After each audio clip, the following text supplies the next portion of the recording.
What is going on, people? Welcome back to the Hoops Pod NBA show. It's been a week because the All Star break. It feels like the off season. That's why I kept calling it the off season on the last show. If you know, you know. Big up everyone who's locked in though. I've got the lads. Agustia is back on the NBA show as he was for the prediction show at the start of the season. He's here for the mid-season review, or mid-season review recap show, however you want to call it. And Justin is back straight off the bat of the Celtics show. Excuse me, the Celtics show we did this morning or this evening, wherever you watched it from. Was a good discussion about our prospects for the rest of the season, but we're going to discuss it more in detail on this NBA show. First and foremost, people, on your way in, hit that like button. Make sure you guys subscribe. We're 56 subscribers away from 600 subscribers. If you guys could leave a like and subscribe, that'd be awesome. And also support the Mandem. Like, leave a comment, show some love. You know, we take some time out of our day to do shows for you guys. So, it's only right that you guys repay it back. But Augustia, welcome back to the show, bro. Hope you're doing good. Yeah, big up Ekavin, big up Justin, big up the NBA lads in the chat. Pleasure to be back. I would say it's been a while, but we did a show with Sports Talk, Ekavin, just this past weekend, and it felt like an NBA show. And Ekavin, I know you're going to post some clips on it, so everyone, be on the horizon, be on the lookout for it, because we created the comprehensive bulletin and blueprint on how to solve and reform the NBA. A really, really fascinating watch. I highly recommend it. But if we're talking about specifically what's happening on the court and in terms of the prospects and the prophecy for this season, I think it's shaping up to be a very interesting season. Obviously, our fantasy league, we know who's likely going to win it again, 7 in a row. But outside of that, I think given what's happened recently with OKC starting off imperious, very, very dominant, but they've stumbled, they've tumbled. They've also met their match, perhaps their kryptonite in San Antonio Spurs and Victor Wembanyama. That's spiced up the Western Conference.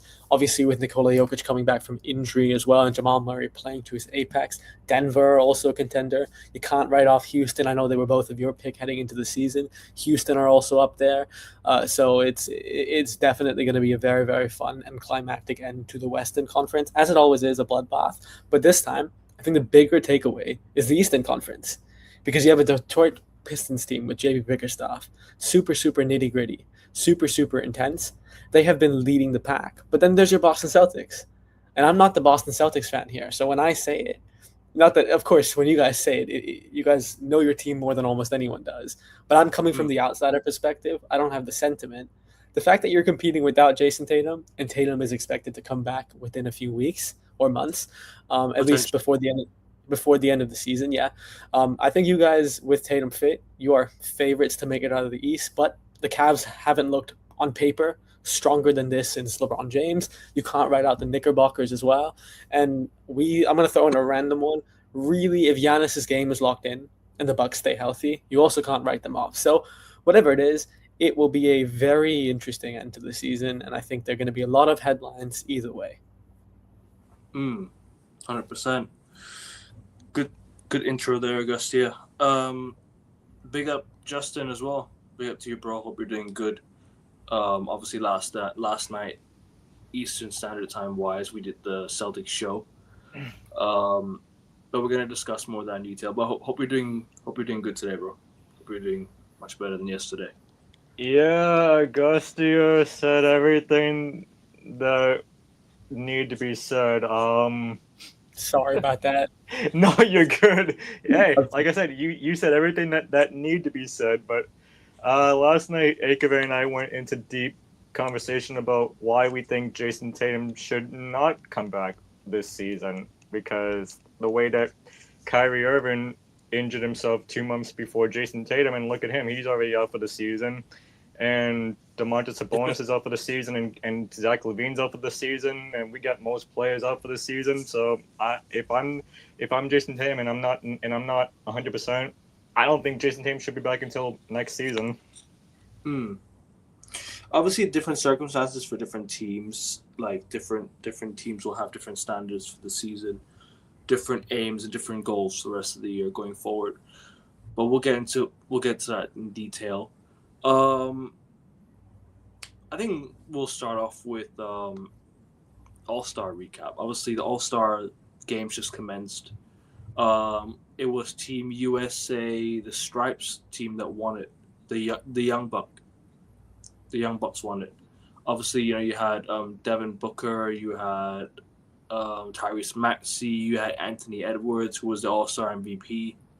They turned into a 3-team tournament, and you had Jaylen Brown on the team with LeBron James, Stephen Curry, but Stephen Curry didn't play. As he is not going to play tonight as well against the Boston Celtics. So, but we'll get into that in just a minute. Obviously tonight, players are returning from injury. Some of them are back, some of them are not back, as of yet. But then again, Team World had Victor Wembanyama, Giannis was out, SGA was out. Who else was on the All-Star? Jokic was playing. Jamal Murray was playing, I think. Well, So, I don't want to interrupt you, but Luka and Jokic played 5 minutes of the first game, so I don't really think it counts that they were playing. Yeah, they didn't really play to the extent that we thought they would. But looking at obviously the team stripes, the Young Bucks won it, and fair enough. I mean, you can't help but congratulate them. Obviously even Kawhi Leonard was playing in the team with LeBron and Jaylen Brown. Jaylen Brown is in his prime, playing with the older heads, and I guess you could say he kind of carried them in a way. He kind of carried them in a way. But look, he's had a good All-Star break. But what did you guys make of the recent All-Star? Because obviously, I'll be honest with you. Me and you had a chat last week, Gusty, about the All-Star break and how we felt about the All-Star break in general. We like it? Did we think that it was a good format? But Auguste, I wanna ask you again. Obviously, the All-Star break just commenced. What did you make of it all? Look, if we're just talking about this weekend, I think it was a pleasant surprise. The All-Star games in general were quite competitive. You had obviously the high-octane offense. You had a little bit more defense than you would at a normal All-Star game, and the margins were very, very tight, down to the wire of wires. So I guess kudos for the players for actually giving an ounce of commitment, an iota of intensity. So in that aspect, it was good. The format itself was obviously fun, and the fact that we had some very memorable moments. Obviously, Wembanyama setting the tone very early on, treating this like it's a Super Bowl or the NBA Finals. Then you had Kawhi Leonard's historic, heroic, Herculean burst. I think it was 31 points in one quarter, or the second game that one of the team stripes played. So I think it had its moments. It had its fun time. Of course, with on and off, with NBA legends and people from all walks of life in the crowd as well. So that was something to, I guess, keep an eye out, and that was quite fun. You had the element of players being human, but at the same time, do I think that this format is sustainable long term? No, because I think eventually it boils down to incentives. And I think with many All-Star format changes, at least this one has gone a larger distance than the other formats. It actually did work the first time, but the incentive isn't there for players to risk their entire bodies, heart, and soul for a one-weekend throwaway that doesn't bring as much legacy or financial incentives as even preseason does. So, look, it was a fun All-Star game, but I think the NBA also has a problem because the All-Star game isn't just about having a good All-Star game. It's supposed to be your best stars. And as Ekevin said, you had Giannis here, you had Shea, you had Luka, you had Jokic. These are probably your 4 best players in the league. If they don't want to play in the All-Star game, if they aren't compatible for the All-Star game, that is an existential problem. It's not really an All-Star game, is it? It's the best of the rest. And the old guys, the LeBrons, the KDs, the Stephs, they're not going to be here for much longer either. So it was fun, definitely fun, but can I say fulfilling? I don't know. But it was definitely fun here. No, you can say fulfilling. I think fulfilling is fair. I don't think it was a bad idea in terms of the way they did it, in terms of obviously the format. But if we're talking just general, do I think it was fair? No. Because I would have much rather saw East versus West. Bring the old days back. Also, I think, the NBA said that they were going to bring back the old finals floor. I don't know if you've seen that. Mhm. You know, when the days of Paul Pierce, Kobe Bryant, and all those days, they're going to bring back the championship floor, right? If you're going to bring back that, at least bring back East versus West for the All-Star. Make the All-Stars more worth watching, because when I was seeing this all unfold, when I saw this all happen, we're talking thousands of dollars going to games, All-Star games. And I just find it appalling that no one attend. Like it's just no one's going to it. You wonder why the NBA ratings are down. It's because of situations like this. There's no defense being played in the All-Star break. I get it. No one wants to risk injury. No one wants to risk injuring somebody and whatnot. But what's the point of What's the point of the All-Star break if this is going to carry on? Some of them is not going to try. People pay to see their favorite player play. Steph wasn't going to play. LeBron, he was in doubt whether he was going to start or not.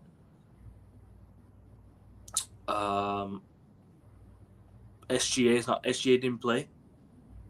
Who else didn't play in the All-Star? Giannis. I mention Giannis? He didn't play. So if we're talking about your favorite players in the All-Stars, I get it. Like, no one's there to, obviously no one's watching it. Or your favorite player's not playing in it, so you kind of feel like you don't want to watch it because of that.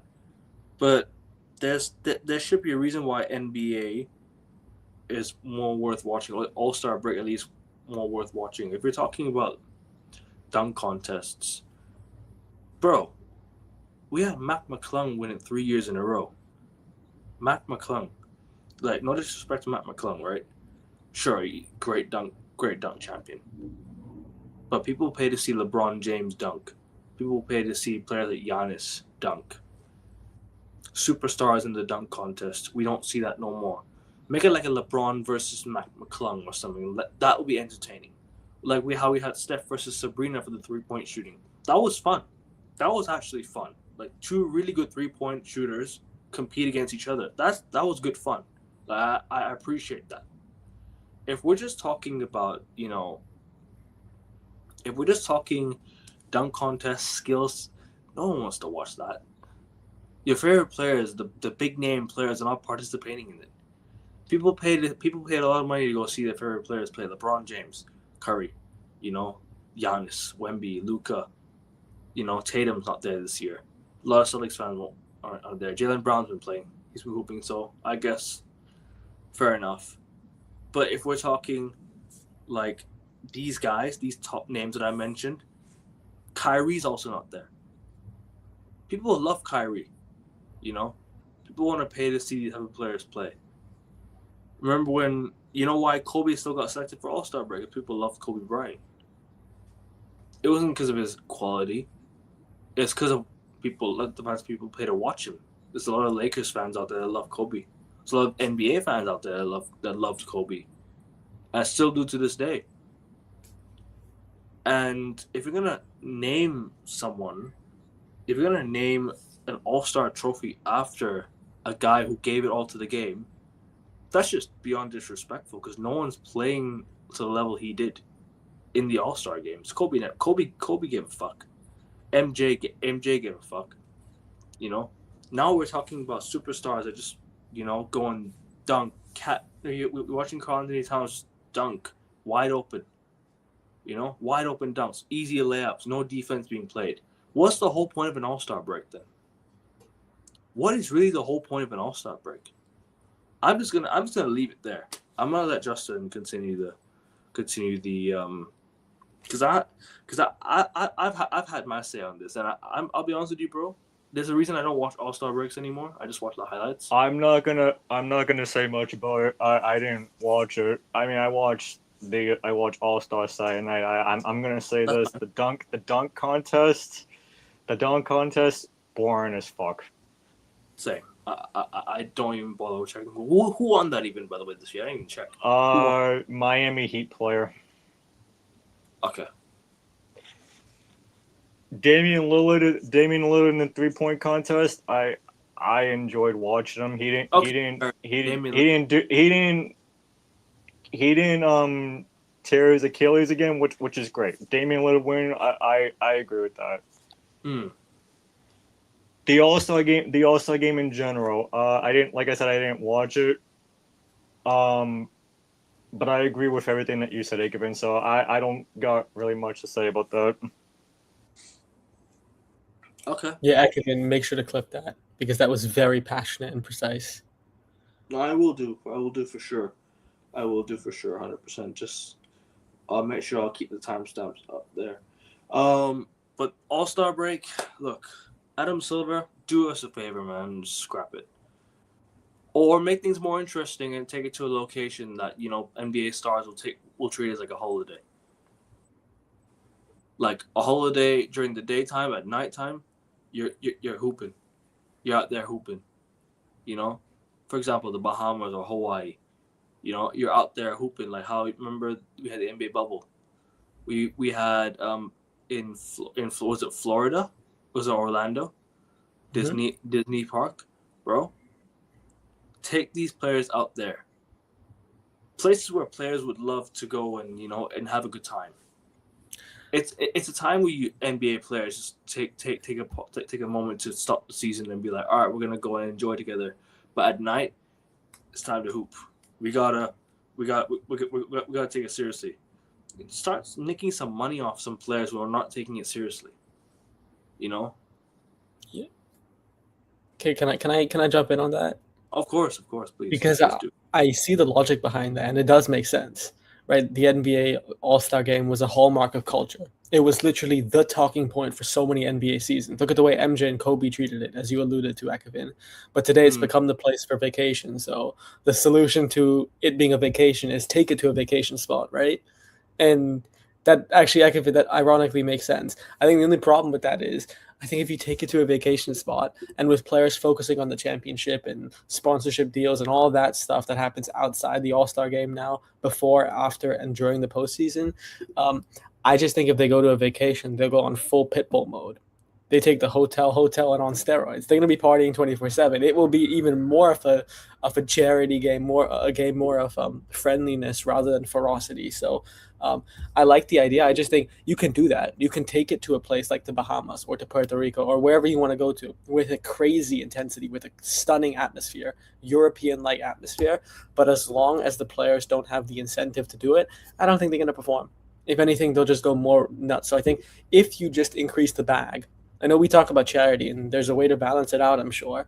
If you give like the winning team 50% more of the funds from the All-Star prize pool, I think players will try and win. I think if you give them a financial incentive, a financial reason to play and to prevail, I think they will. And then take it abroad, I agree. Because then that's just another incentive. So I think the main incentive has to be give them the money. I hear you, bro. 100%. Justin, you want to add anything to that as well?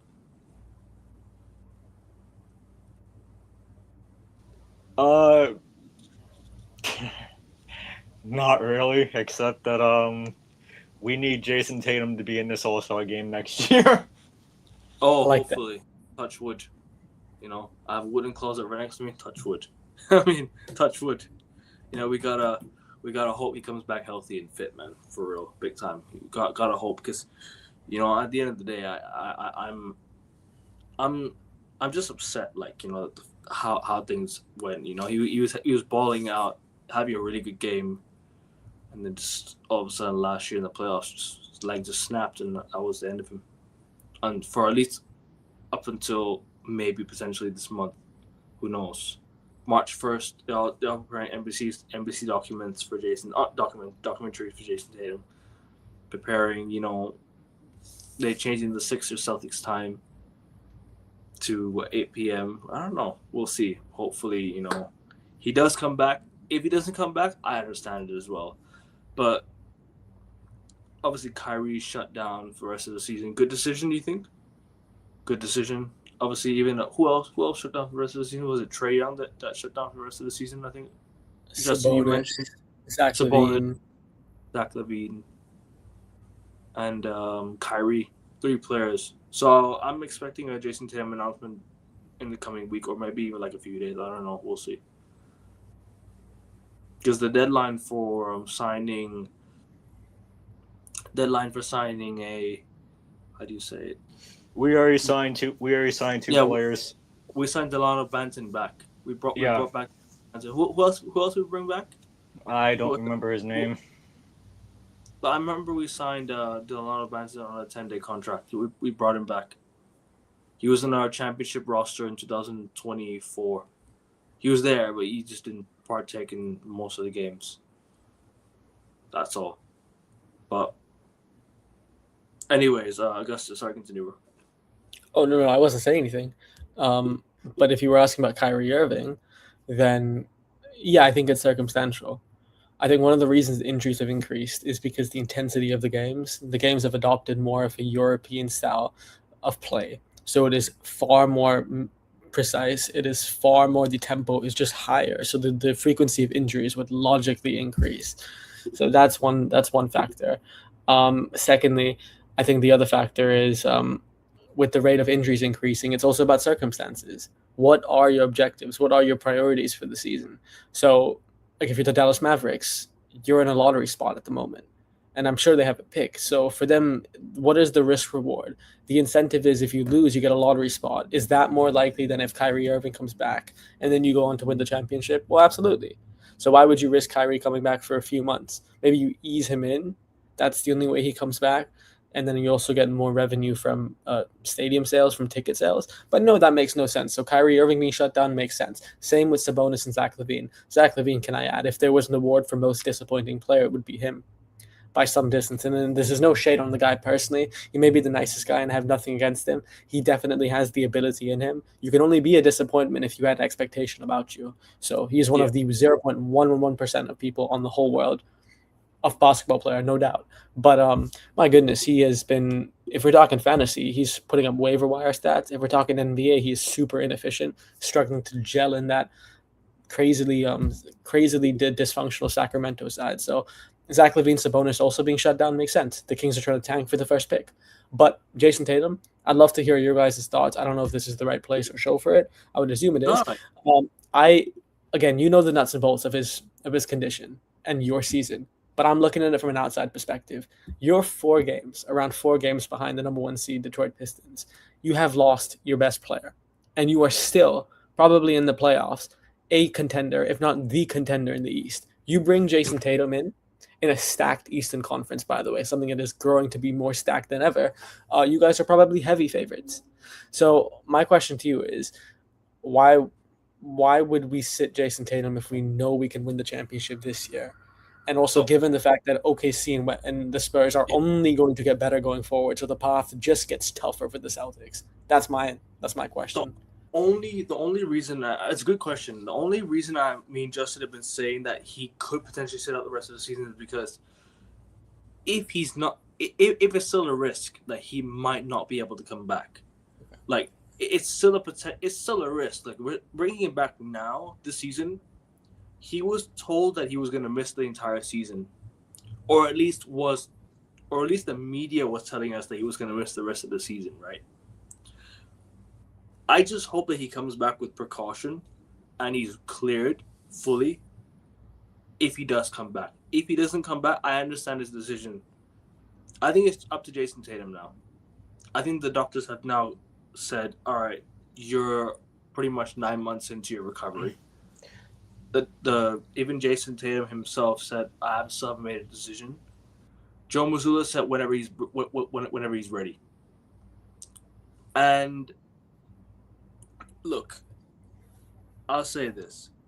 If he wants to shut himself down for the rest of the season, I understand it too. Because you don't want to risk yourself in the future that getting another injury, picking up another injury. Like you're not going to risk yourself coming back and then re-injuring your Achilles. It's not worth it. It's not worth your career. You're still young. You're still in your prime. You're going to be in your prime years now. Starting 27, 28 onwards, you're going to be in your prime now, right? However, I would also understand him coming back into this team because, like you mentioned, it will make us automatic contenders for the championship, or it already does. But we're talking potential Eastern Conference champions, NBA Finals ceiling and whatnot, right? I completely get that. OKC and Spurs, for me, I'm not worried about them because they're in a different conference. And if we're talking about Eastern Conference, the Eastern Conference has just gotten weaker this past season. I'll be real. The fact that teams fail to capitalize when the Celtics were supposed to be bad is a bad sign for them more than a bad sign for us. They failed to capitalize. The Knicks, okay, the Knicks is still doing their thing. The Cavs didn't capitalize. The Cavs were projected to finish top of the East. And they've been a disappointment. Let's be real. The Cavs up until now have been a disappointment. I think over the last week or so, the Cavs have actually looked a lot better. They've looked a lot better in terms of the way they're playing, the results they're getting. Obviously, they got James Harden in. We'll get to the ratings of the deadline in just a moment. Who else? The Sixers still dealing with their issues. Miami Heat, they have not replaced Butler. Chicago Bulls started so well, now in tank mode. Atlanta Hawks traded their best player away, or one of their best players away, for, I don't know exactly what they traded him for. Fair point. So this is the Eastern Conference. The fact that teams are failing to capitalize when the Boston Celtics are supposed to be bad is a bad sign for them now. Because when Celtics get Jason Tatum back, think about a healthy Jason Tatum, a healthy Jaylen Brown, with a few pieces added to the roster. I think we'll be back next year on top of the East. Can I respond to that real quick? Of course.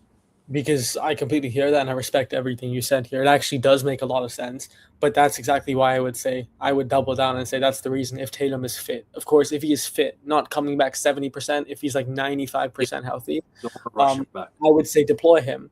Because if the teams fail to capitalize, you crush them for it. Because next season, with the trajectory of the Eastern Conference, it is only going to get better. Like I said, with the Cavs, you just mentioned it in the last week or so, they've probably gotten stronger than they ever have been post LeBron. With the Knicks as well, we can't discount them. Detroit are getting younger, are getting into their prime. They are young, they are fresh, they are firing, they have experience, they will have chemistry. The same with the Magic as well. Let's not forget the Indiana Pacers and the new look Washington Wizards as well. So I think next season it will get a lot tougher for the Boston Celtics. So I think right now, if you know you guys are the heavy favorites this season in the East, with Tatum you would become heavy favorites. Capitalize on it. I hear your point about OKC and San Antonio. It makes sense. It's the other conference, but you still got to think of the championship. And I think this season you stack up against all those teams very nicely. But if trends and development continues, I think you guys go from heavy favorites, even with Tatum next year, to a contender, not the contender.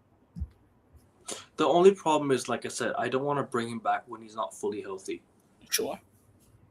That's the thing. Like, you don't want to risk somebody's career just for the sake of your own greed and good for your team, At the end of the day, you got to worry about that player as well.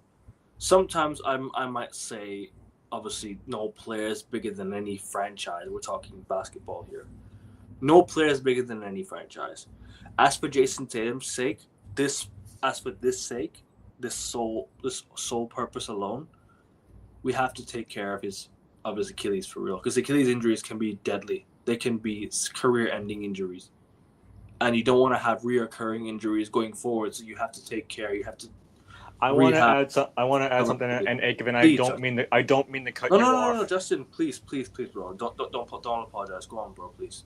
Augusta, the other reason why I said what I said last night about I don't think Jason Tatum should come back this year if he's not 100% healthy is look at Damian Lillard, look at Tyrese Halliburton. Damian Lillard injured his same Achilles in the same playoffs that Jason Tatum did, and he's out for the season. Yes, he competed in 3-point contest, but he didn't use his He needs strength. to run too much, yeah. Yeah. And then Tyrese Halliburton getting injured in the final game of the NBA Finals. I told Aikman this, and I told Celtics Nation that might have watched the show this. Do I want Jason Tatum back? Absolutely I do. But I don't think NBC flexed the Celtics and Sixers just because of Jason Tatum. I think NBC flexed the Celtics and Sixers because they see that Jaylen Brown is put on MVP numbers, and they like let's put the national spotlight on Jaylen Brown. Let's see how he can perform. Mm. And the fact that NBC is doing this docuseries on Jason Tatum's rehab, I'm all for this. But Same. do I want Jason Tatum to come back and then play his first game and then all of a sudden go down with an injury again that might cost him another season? No, I don't. No, you're right. I want him to be like, I just want him to say, like, if he's gonna come back, okay. But I also want him to say, like, if he's gonna be out, fine. We're fine without him right now. Let's just hold off without him until next season where he's 100% healthy, and then we compete for the number one spot in the Eastern Conference. That's all I was mentioning last night. Even if he was 99% fit, he still can't take the risk. We need 100% fitness. We need 100% fitness from this guy because, bro, bringing players back from an Achilles injury, rushing him back, especially at this time of age, at this time of his career. How many years has he got? Approximately 9 years left still, at the top level, or at least 5 or 6 years in the top level. He's in his prime at the moment. Or entering his prime, I should say, because Jaylen Brown's entered his prime already. And Akavan, the other thing that we both need to remember is this is Jason Tatum's first ever serious injury. Yeah, exactly. I mean, he had one injury, but he missed a whole month. But never this much of a season. Yeah, I remember that. But then, do you remember last season, Sacramento Kings, Domantas Sabonis, when he landed on his foot, Jason Tatum was severely injured, and then he missed one game, but he came back the following game. Do you remember that? And there was no update on Jason Tatum's leg at all. Yeah, that's why I'm saying if Jason Tatum does come back in March and he does that, what was even the point of bringing him back? And I respect Augusta's opinion behind this. I'm just as a Celtics fan, yes, I want Jason Tatum to come back before the playoffs. As a Celtics fan, yes, I do want that. As an NBA fan, I'm kind of like, we don't need him at the moment because to be completely honest, no one is going to be stopping Oklahoma City or San Antonio or even Detroit Pistons this come playoffs. I disagree. Yeah, I don't know about that, but I disagree. To jump onto both of your points on Tatum, I hear you. It makes sense. I guess the risk reward doesn't make sense. You don't want to take the risk of losing a potentially generational player in Jason Tatum for a one season gamble when you hope to still have this unit in for the next few years. Tatum, Brown, Vucevic. There's no reason why over the next 2 to 3 years they can't compete. So I hear you guys. It makes sense. It makes sense. I hear both arguments, and I only disagree. Sorry, finish your point. No, and it makes sense, but I'm not sure I agree with those three teams being unstoppable. I think one of those three teams may win the championship, but they are definitely stoppable. All of them have flaws. I was gonna say I think no one's gonna stop OKC and San Antonio. I disagree with that. I think they can definitely be stopped. Maybe not in their own conference, because I think in their own conference, I think OKC and San Antonio are probably the heavy favorites to make it out of the West. I'm gonna say it right now. I think between them two is gonna be the conference finals. I think you could also add Denver into the mix. I think Denver with Jokic and Jamal Murray is scary. You could add Denver to that mix as well. The Lakers have been playing some good basketball this season, and I'm not going to take anything away from the Lakers, but I just don't see them getting past Denver or San Antonio Spurs, especially with the size of team they have, and especially with the defensive quality that they have at the moment. I think defensively, I don't see them getting past Denver. How are they going to contain Jokic? How are they going to contain Wemby? SGA playing is absolute hard out right now. It's obviously injured, but we're talking even Houston to an extent. Obviously, we mentioned Houston at the start of the season. Remember that we mentioned Houston. They were also one of the favorites to make it out of the West. because with Kevin Durant and with Ime Udoka as head coach. But then Steven Adams went out with an injury. And even Fred VanVleet went down with an injury, right? So Houston have their fair share of issues. The Clippers were actually on their way up, but then they traded James Harden away. They were literally, 12 games back of 500? And then the Clippers now just slowly made it back, you know? I just don't see a world where, you know, we can say San Antonio, OKC are unstoppable. I don't think so. They're unstoppable. You've got teams from the East that can cause trouble. I think the Celtics fully healthy for sure. I think the Cavs can. As much as we've shit on the Cavs this season, the Cavs are slowly starting to find their way back up now. They're starting to climb the table again. The Knicks as well. As much as Justin, you and I hate the Knicks, right? We can't take away the qualities the Knicks have in terms of how they can stop them. I'm not gonna say they're gonna beat them, but they'll make it difficult. I think Detroit Pistons are probably the best hope. So far, if we're looking so far this season, Detroit Pistons are probably the best hope to stop OKC and San Antonio. Maybe the Celtics if Jason Tatum comes back, and maybe the Knicks, but that's really about it. The Cavs can, but then again, the Cavs when it comes to the playoffs, they're never healthy. The Cavs are just, for some reason, the Cavs are never healthy when it comes to the playoffs. I agree. When they always have they always have this injury. Evan Mobley, Jarrett Allen, you know, one of these guys are always out injured. Mitchell sometimes dealing with like some leg injury.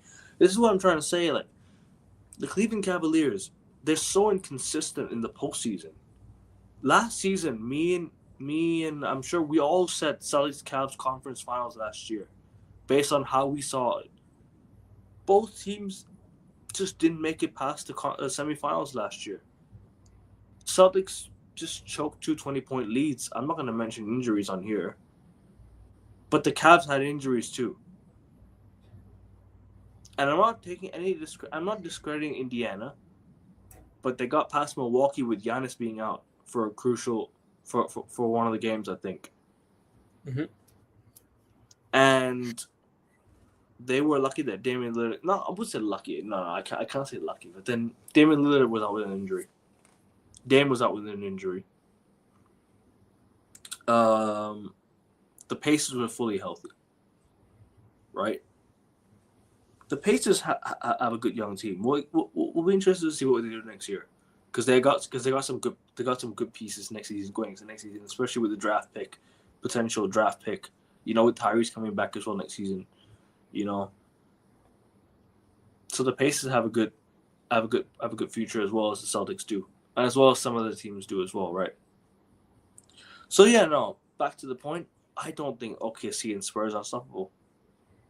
I think they're definitely stoppable, but will they be beaten in a 7-game series? We shall find out.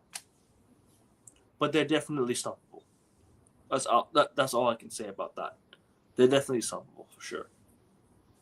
But then, like I said, pieces, you know, fitness, and everything will come into play. 100%. Will definitely come into play. But that's all I guess about. I mean, I wouldn't say that's all, but then we recap the All-Star break. Some of the prospects of the injuries, I would say Sacramento Kings shutting down two of their players. Sabonis is being a big one. Obviously, Sacramento. Yeah, they need to shut down one more player, and I hate to say this because I absolutely respect this player, and I know Augusta's going to agree with me. They need to shut down Keegan Murray. Yep. He's about to come back. He's about to come back tonight against the Orlando Magic. Okay. How do we know he's not going to get injured yet again, and then that's going to cost him his season? They need to shut Keegan Murray down. What was his injury again? I think it was like an ankle or a thumb. Okay. I don't know, but they need to shut Keegan Murray down and just, you know, say goodbye to the season. No, I think he's a good player. I agree with you though. Sacramento Kings I've mentioned so many times on the stream, they've ruined their future. They really have. They were literally top of the West at one point. Do you guys remember that? They were top of the fucking West. Bro, a Western Conference stacked with Jokic, SGA. We're talking Wemby now. Prime Wemby. Oh, not Prime Wemby, excuse me, but Wemby, developing. Bro, they had Sabonis, De'Aaron Fox. Who else did the Sacramento Kings have that I forgot about? Regardless, they also had Mike Brown, who was an amazing head coach for They them. have DeMar DeRozan. DeMar DeRozan, I'll be honest with you, Was bro. he after or was he before? They should have never brought him in. Yeah, no, Brought him I'm in with the you. following year. When they tried to make the Chicago Bulls 2.0, I'm with you. I don't know what they were trying to do there, but that didn't work. But you're right. Sorry. Go on. No. You're good, bro. Continue, please. Oh, no. I was just adding to your comment on the Kings. But to Justin's point, then I completely agree. Yeah, it's a tragic shout, but you're right. I mean, Keegan Murray risking an injury, given like we talked about with how the NBA is developing on the court, the fast pace that teams are playing, it is very existential for them that their main guys are fit, especially guys that are just coming back from an injury, like you guys said with Jason Tatum here. So I think that the teams like Sacramento, the Dallas Mavericks, the Indiana Pacers, shut down your top guys. The only reason you would play them is for commercial reasons. But if we're talking strictly competitive, then no, of course not. You don't play them because they're going to get hurt. And what's the point? It's not like they're up for any awards either. So, yeah, shut them down. And really, the NBA does need to fix tanking as a whole. Like we talked about a lottery tournament, we need to stop incentivizing losing. But given the rules are set up for teams that lose the most to be rewarded the most, then yeah, shut them down. I want to play a video. I want to play a video on here, but I don't think I can because I don't have the files to it. Like in terms of like, I don't have the computer file, so I can't add it to the StreamYard. So it's a video from Chase's Sports News. I don't know if you guys know who Chase's Sports News is, but he's a very knowledgeable kid about sports, about obviously NBA. He called it the toilet bowl, and if you deep it, the name actually makes sense. Teams are just teams are having a crap year. And you're talking about teams that are trying to go for a lottery pick. Toilet bowl actually makes kind of sense if you deep it. So you're right. To fix tanking, to fix all that, I think you definitely need players that are, or not need players, but you need to have a format that allows players to stop taking rest and just take the season seriously. Because, like me and Auguste mentioned, 9th place gets home court advantage as a bye round. So think about wanting to win to get 9th, to potentially get into the play-in, or either you fail and get into the lotto playoffs. Whatever it takes. Exactly, whatever it takes, And this is why I think the NBA ratings are down, is because players are not trying, players are resting at the wrong moments.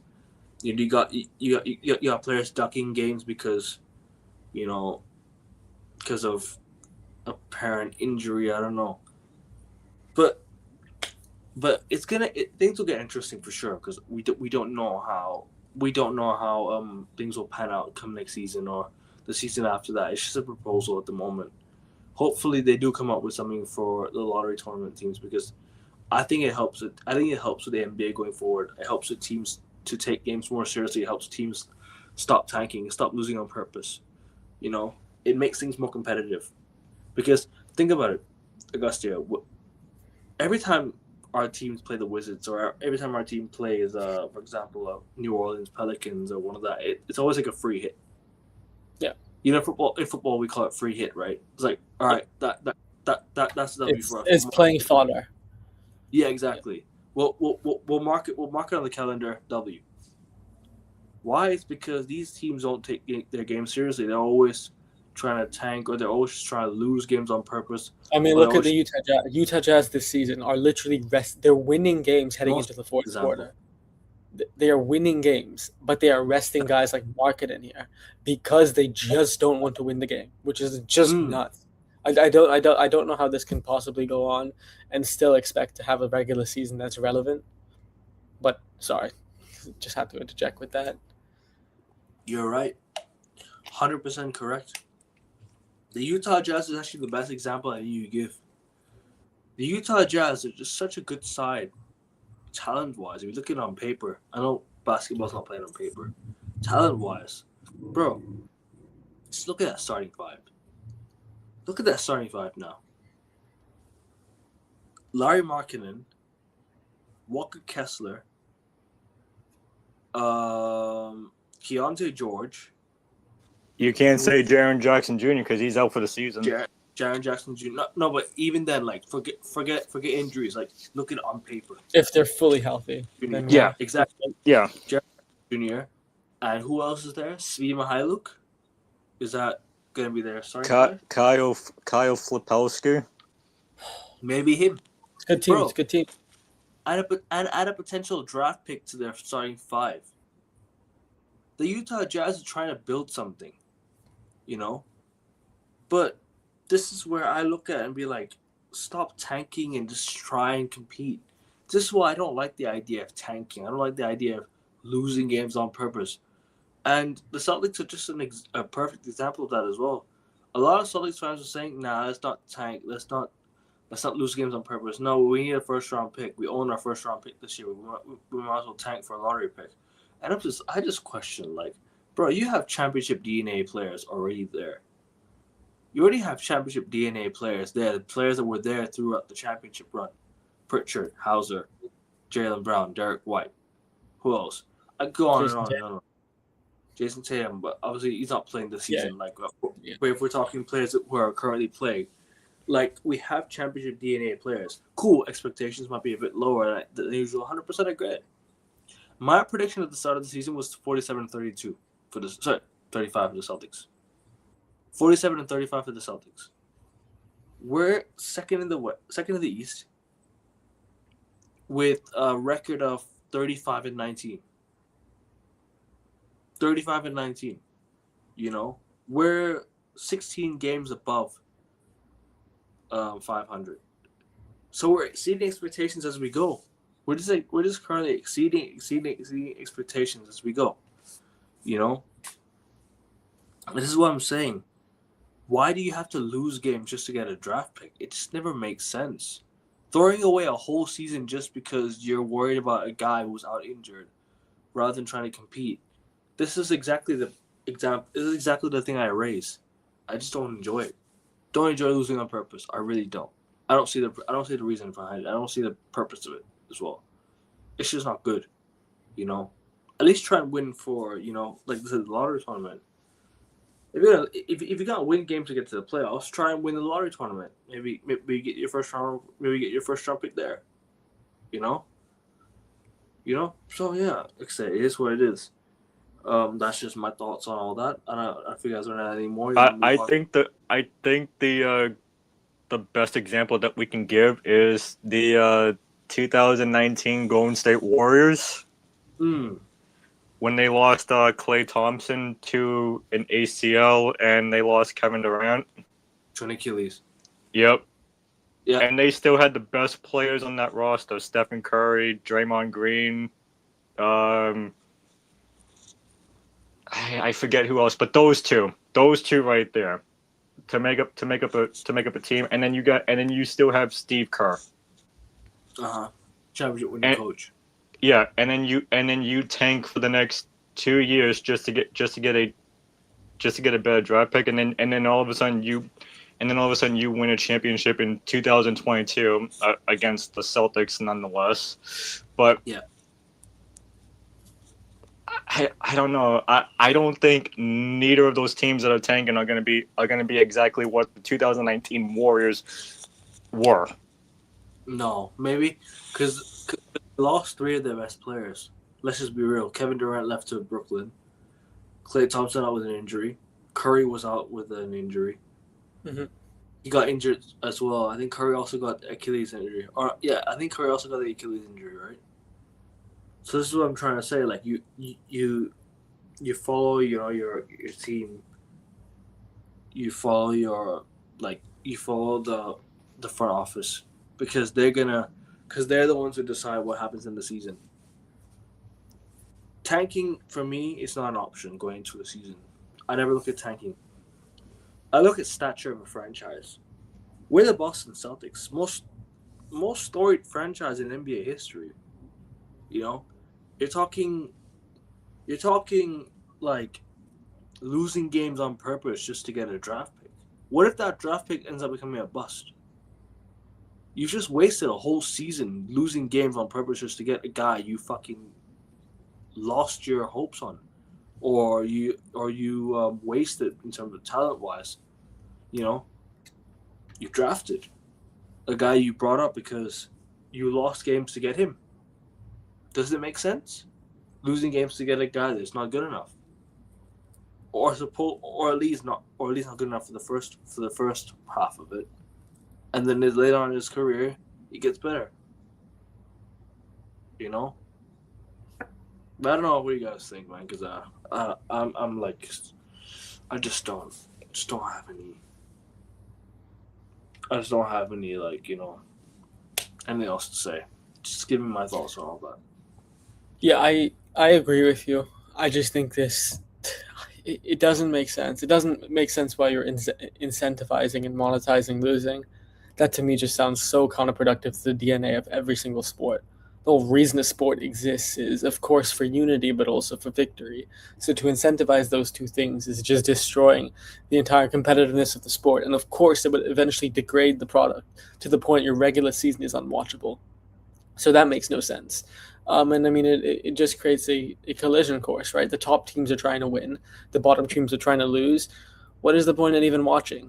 It's like watching a film script, the most predictable film script possible, where you know the beginning and you know the end, and you know the middle will just be nothing entertaining necessarily, just some bits and moments. But apart from that, mediocre and monotone. So I agree with you, Ekev, and Justin. I think they need to remodel the whole system. And yeah, the Golden State point is very good because, again, not many teams that tank are going to be able to end up winning just because they don't have the appeal also for free agents in the summer too. So just scrap the whole tanking stuff. It's good that the teams in the bottom are actually building middle ground teams, right? All the teams like Utah, for example, we mentioned their starting lineup. They have a starting lineup that you can see making the play in. Same with Sacramento if they get their act together. Obviously, Indiana can make it far. The Dallas Mavericks can make the play in as well. That's so good. Such a great time to implement the lottery system because now you will only incentivize teams to win and to win. So even like, again, for every single spot,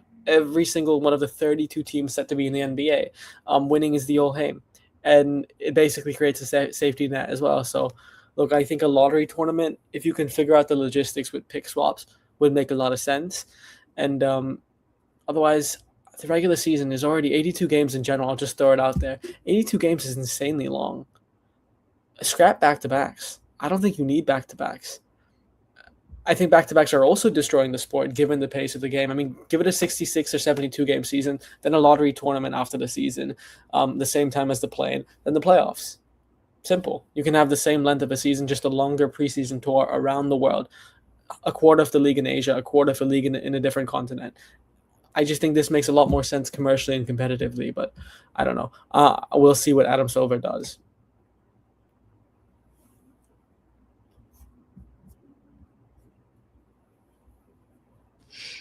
Yeah, you make a good point, Augusta. You really do. And I don't know. There's not much I can say except that this is so fucking stupid. Tell me about it, man. Like, I'm glad when we lost Gordon Hayward, we didn't tank. So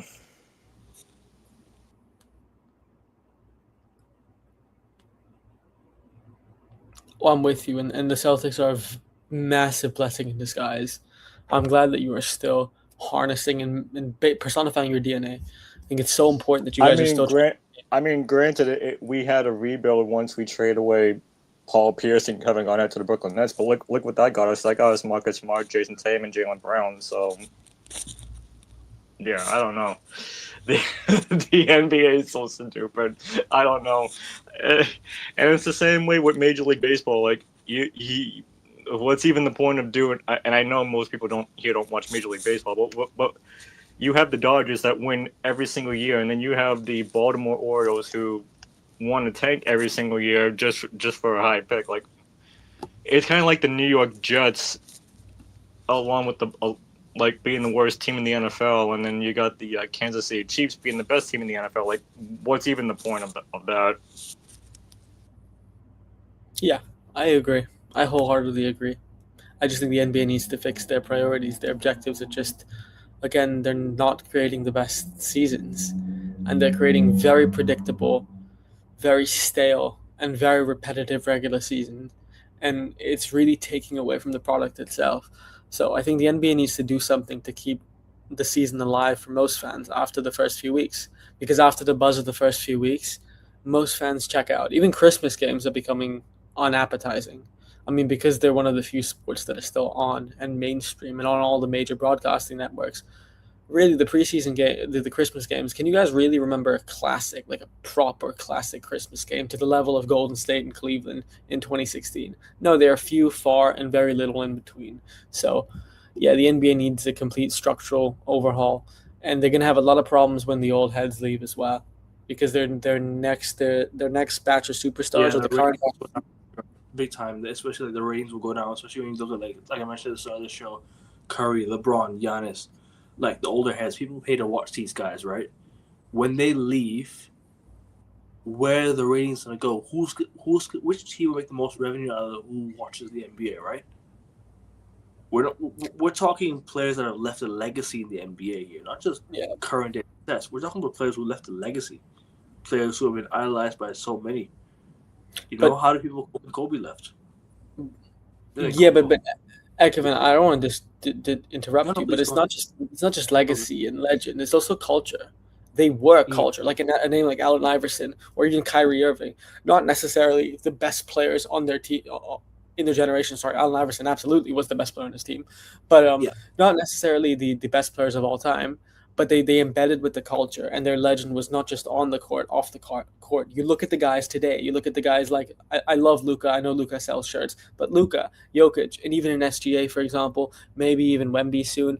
Some of these guys, these top superstars, don't live and breathe basketball on and off the court. They don't. And that's obviously not going to attract new fans in a very social media time where dopamine and clicks and short reels and out of context stuff, that is the name of the game. That is the currency to get people's attention. And these guys aren't flashy. Of course, Luka and Jokic, probably the most flashiest on court.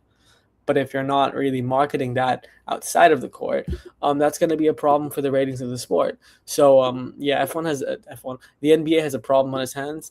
And when I said F1, I was thinking of F1 because we said this about F1 too. They have a problem when Lewis Hamilton goes. So, the NBA has a massive problem on its hands, and they need to 100% have a whole structural overhaul. I agree with you, Justin. What do you want to say to this as well? Oh, I was just saying that when we lost Gordon Hayward, we didn't tank. Like but I know we had a rebuild like when we traded away Paul Pierce and Kevin Garnett. And look, it took us a couple of years, but Aikman, you know what that got us? That got us Jason Tatum and Jaylen Brown in the draft. And then once we got Isaiah Thomas, we were like, okay, we're gonna be back to championship contention. Yes, it took us a few years. It took us a few years to get back to the NBA to get back to the NBA finals, but that's because we had rookies like Jason Tatum and Jaylen Brown who didn't know anything about the Boston Celtics basketball. Because let's be completely honest, Jason Tatum didn't grow up a Celtics fan. He grew up a Lakers fan, and his idol is always gonna be Kobe Bryant, whether he's alive or whether he's dead. And when Jason Tatum went down with that Achilles, he gone to the mind of Kobe Bryant, like, okay, I need to get surgery the day after. He took so. You're so smart. He took surgery. Did they even go check up? Anything? Once he reached the hospital, the first thing he did was take surgery. Obviously prescribed by the doctor and everything like that, prescribed by the specialists. But he took a surgery straight away before all the scans and everything. You know, so Jason Tatum is on his way back home, and hopefully he can return. But like I said, if he doesn't return, then so be it. So be it. But yeah, I mean, we've covered a lot about the All-Star break. We've covered a lot about the injured players and prospects and whatnot.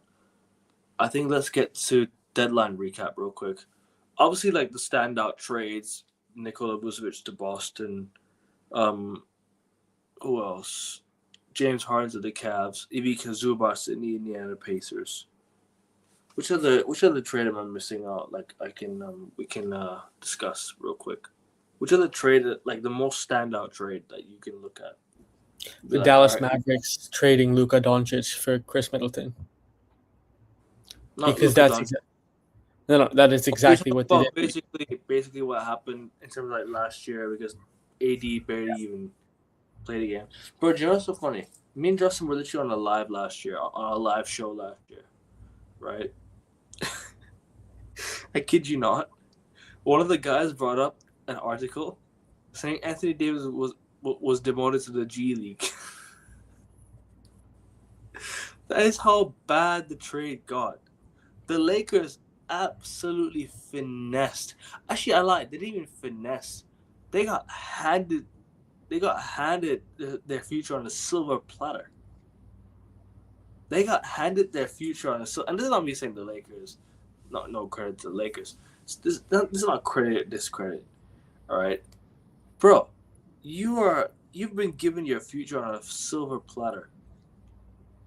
Right there. And look, you're right. Basically, they traded for Chris Middleton. You're right, because that was basically what happened. AD barely played as much in Dallas. When he did, he had some good games. But let's be real. He was never going to get Dallas over the line. It was going to be Luka. If you pair Luka with AD, then I'd understand it.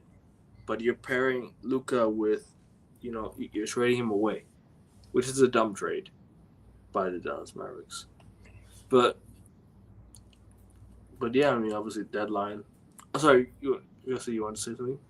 No, I agree with you. I think if you're pairing Luka with AD, a two-way front court player, one of the most dominant and probably in terms of pure ability, the greatest bigs we've ever seen, right? He's one of the most complete scorers in his position, but also defensively as a rim protector, as someone to crash the glass. Anthony Davis is almost amazing, and that lob threat with Luka Doncic, it would have been cinema, it would have been divine for the Mavericks. But you trade Luka away, there was no primary playmaker there. Kyrie Irving alone handling that load, even before the age of mass injuries, he is already injury prone.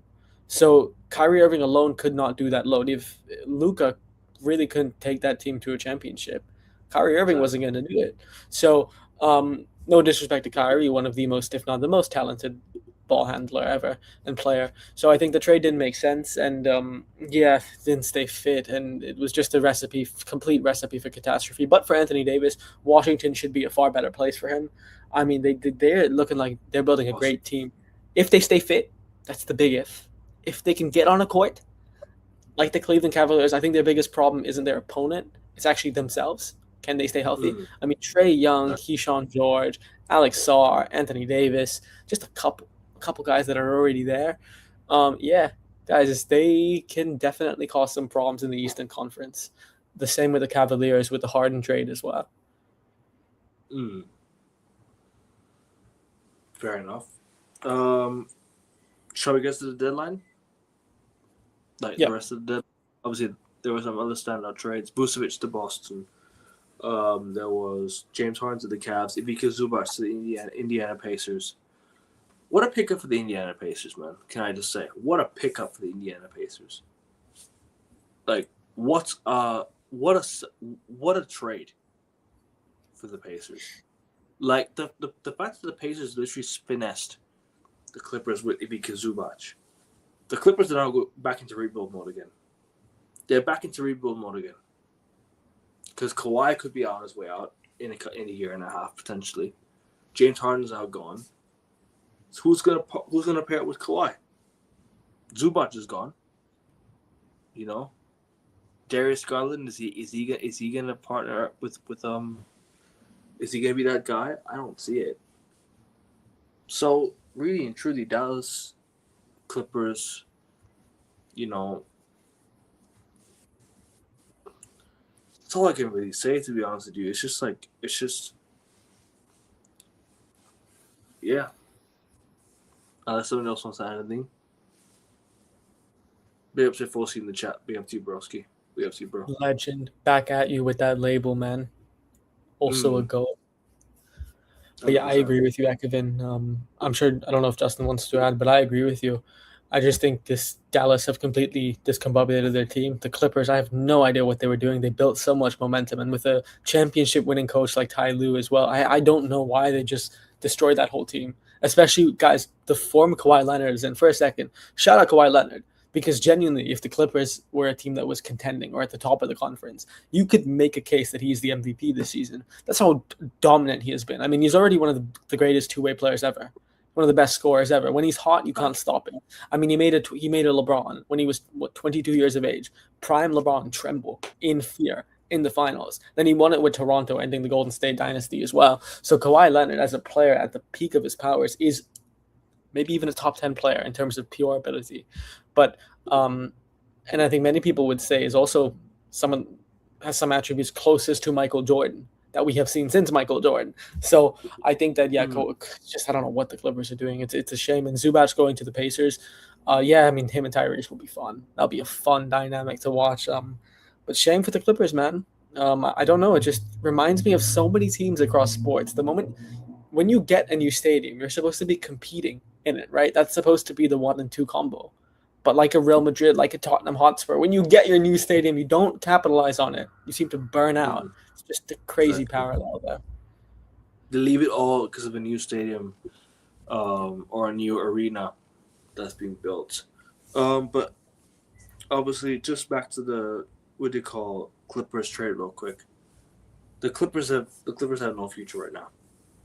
The Pacers took away one of the futuristic players, or I would say somebody who's 28 but in his prime, Ivica Zubac. Ivica Zubac is one I wanted for the Celtics for some time. Justin, you can back me up on this one because I've been raving about Ivica Zubac on streams many times about how good of a player he is and how perfectly he would be for the Celtics team. I think I mentioned to you as well, Augustia. Yeah, you and I spoke about this before as well. If Zubac signed for the Celtics, we'd be up there, right? Look at this, Indiana. Like, fuck this season, yeah. Next season, Tyrese coming back. You already have Siakam there. You got Ivica Zubac. You have Nembhard. You know, somebody who's solid role player. You know, in the starting five. Who else? The new young draft pick that he could be getting, bro. The Pacers have a good future for sure, big time. If we're talking future, Indiana are up there, 100%. But I think we'll go in order. I think you guys already spoke with James Harden to the Cavs. We spoke with Vucevic to the Celtics already. Any of the trades that I missed out on that we haven't spoken about? Or I guess that's it for the... I think we've covered the main... of course, Kristaps Porzingis going to the Golden State Warriors. Oh, yeah. Porzingis to the Warriors. We're facing him tonight. Yeah, he's making his debut, isn't he? I think so. If I don't recall. I think he's making his debut. I don't know what you make of it. I mean, he's expected to make his debut. It's not 100% if he's going to play tonight or not. That's good to know because it would be poetic if he played Boston, of course. And Stephen Curry's out for the Golden State Warriors tonight.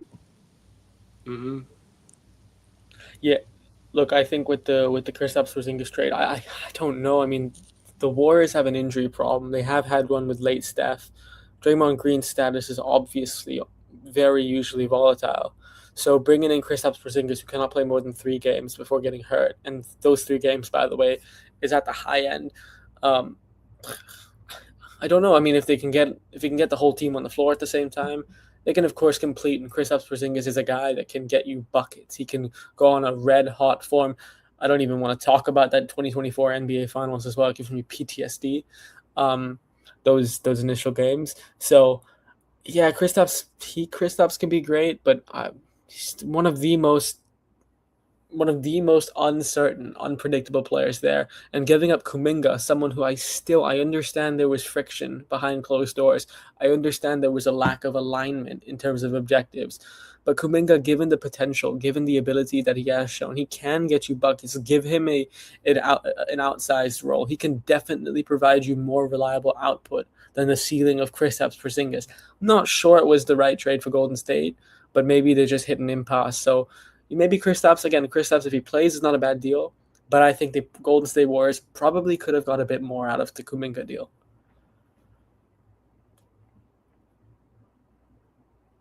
I'm not really worried about Kristaps Porzingis on the Warriors. There's one person that I'm keeping an eye on tonight, and that's Al Horford, because he knows the Celtics very, very, very well, and he's gonna be telling like young players there, be like, hey, this is my former team. Yes, it looks different, but this is my former team. They still got Jalen, they still got Jason, they still got Derek, they still got Peyton Pritchard. This is the team that I played for, and to be completely honest, I don't think this Warriors is a championship contender if Stephen Curry is injured and if Jimmy Butler is like not going to be 100%. Oh, I completely agree with you. I agree. That's the thing. The guys that they have, it just doesn't seem like they're alone. Them coming on the court is like a 50-50 nearly. Yeah. But then collectively, the probability of them all playing together is like none. So I don't know what the Golden State Warriors are trying to do. Are they? I don't know. Are they trying to go for a Giannis in the summer? Go for a LeBron? They have to do something if they want. They have to do something if they want Steph to win another ring, because Steph definitely can win another ring. It's just, who are you supporting him with? The problem is, Augustia, they're trying to go into win now mode, and they're not players that can't even play with players that are way past their prime. And like, this is why I question, like, where is the logic behind all these trades? Like, you don't have many young players. Your whole starting five is like pretty much players 35 plus. Curry's on his way, to, I don't know. Who else are you talking about? Al Horford, not the same Al Horford that he was in the Jimmy Butler, season-ending injury.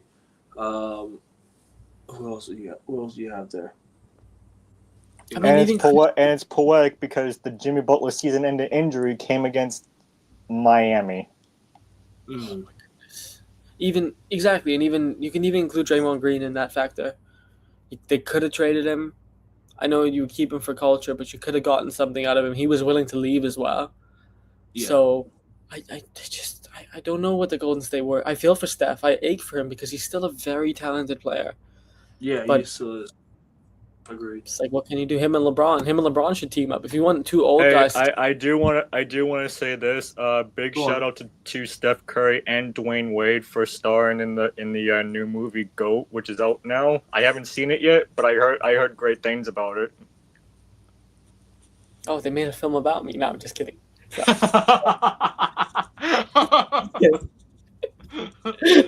that would be insane.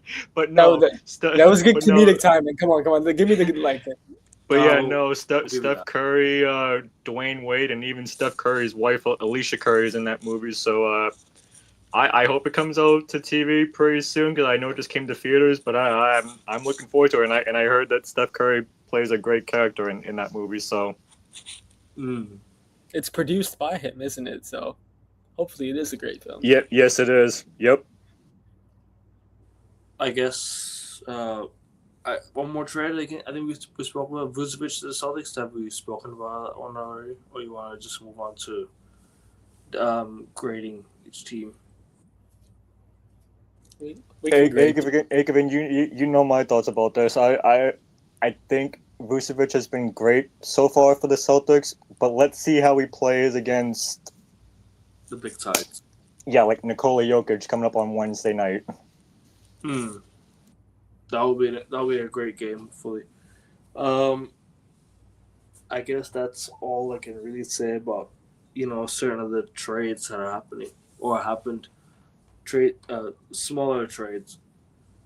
But if we're talking about like massive trades, not much except James Harden to the Cavs with Zubac to the Pacers and I guess Vucevic to the Celtics. Not really many big trades happen on that day. What else? Oh yeah, I think we'll just grade teams now. I guess we might as well grade teams based on their deadline and their season so far. Combine it. All right, Atlanta Hawks.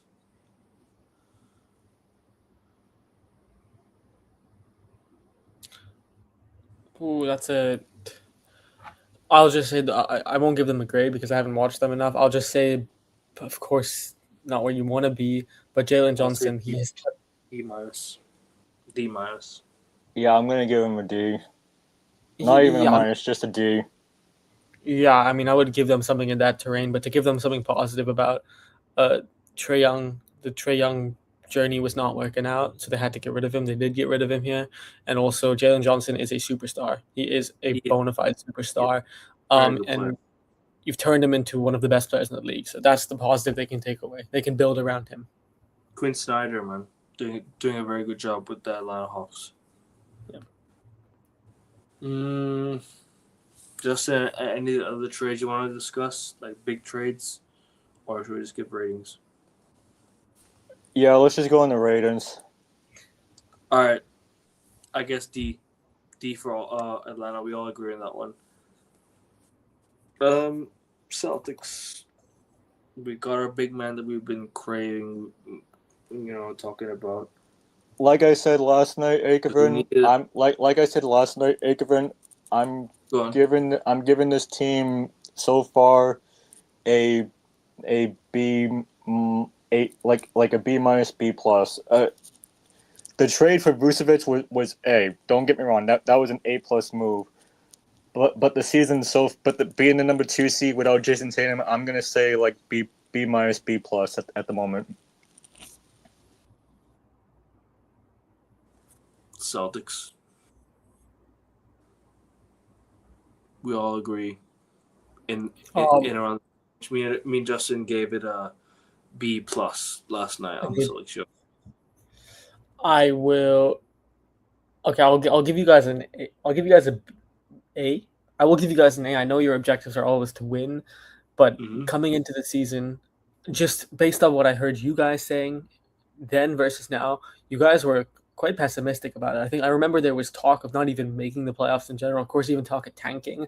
So the fact that you are 5.5 games behind the Pistons, and then Tatum might come back, and you look like you can beat anyone in the East on any given day. I'll give it an A. And then the Vucevic trade as well. Of course, watch out for him against the big sides. That's a fantastic point, Justin. But I think it does on paper, it does make you look a lot stronger. So I'll give you guys an A. Great season. Fair enough. Me and Justin agree. What was the next team?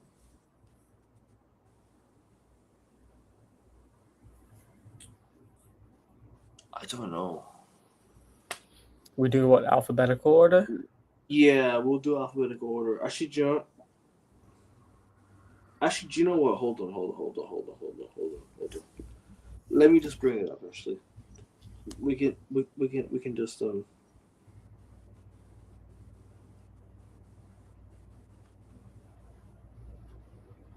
I guess we'll just go Detroit Pistons. I'm saying A star, man. A star. They're having a great season. Exceeding expectations.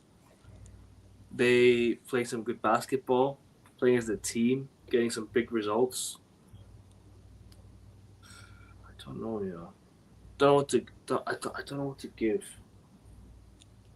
I don't know what to give them, but what do you guys think? Detroit Pistons. Detroit Pistons, yeah. Yeah, it has to be A plus, right? They are top of the pack in the East. They're A-star. looking like a formidable force. I mean, Cade Cunningham is a superstar. Jalen Duren is an all-star. They're building up players as well. So JB Bickerstaff's style of play is quite damning to play against. So yeah, I mean, I have to give them an A plus, surely. Say, who else at the Hawks without Jalen Johnson? So yeah, no, make some good moves. I would say, sorry, I don't know. So Detroit Pistons. Yeah, they have such a good roster, man. They have such good depth. Don't worry, even I make the mistake a lot. I'm laughing because I make that same mistake. Because they traded Ivy away to the Chicago Bulls. They make which are the players that they so many guards, bro. You know, cause them lot that have so many guards. You know, Detroit Pistons. I think they have Cade Cunningham as a guard as well. They have who else? Who else did that? Who else did they have? Cause, bro, I could go on and on and on. They have a good solid team. I'm saying A-star. Yeah, no, absolutely. I mean, their depth, the Pistons' depth. I mean, they have, of course, they have people like Ausar Thompson as well. Their center depth. I mean, look, even though they had the Duren incident, Duren's out, Stewart is out, then they have Paul Reed. Paul Reed is someone that's filled in for Joel Embiid for so many years, so effectively as well. So, I think that I'm just looking at it. The Pistons look tremendous. 100%, bro. Justin, you agree? Yeah, this is an A plus for the Detroit Pistons. I'm saying A-star. A-star. We'll do Eastern Conference first. Charlotte. They had a recent 9-game win streak. I don't know how far they are into the play-in tournament, but I don't see them making it far this season. I'll say overall C. C for C. Yeah, I'll give it a C as well. Gustia? Yeah. I'm with you. Next up, we got Cleveland. I'm saying B. Gustia, you're first on that one. Oh yeah, true. Do you really want me to go first? Yeah, guys. I said B minus. Look, I mean, obviously now Cleveland are a couple games behind the Celtics for the second seed, so it's not disaster town, and that Harden trade definitely elevates it because a seasonal ranking isn't just on the court; it's off the court. But yeah, 100%. We talked about this season being the make or break for Cleveland, the year that they should make the finals. There's no excuse whatsoever. Only the Knicks were on par with them coming into the season. So, of course, if we're examining it based on that, the Cavs, I would give them a C for Cleveland because it's just not been good enough. And there have been so many times when Donovan Mitchell has been left on his own. Like, it reminds me of Utah Jazz. That's what it reminds me of when you have such a complete team. So at the moment, C, but given how things are trending, you can't write the Cavs off. I'll say for Cleveland, they're expected to finish in the top two. They've let us down big time, Cleveland. In terms of top two in worst case, by the way, let's not forget. But I'm probably gonna say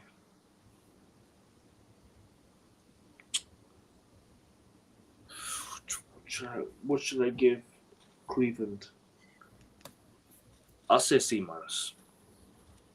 C minus because they were expected to finish in the playoffs comfortably. They were expected to top the East as well because of Celtics' absence. You know, rebuild year, retool year, whatever it's called. You know, so I can't decide for myself. But what do you guys say? I'm unsure between C minus or D plus.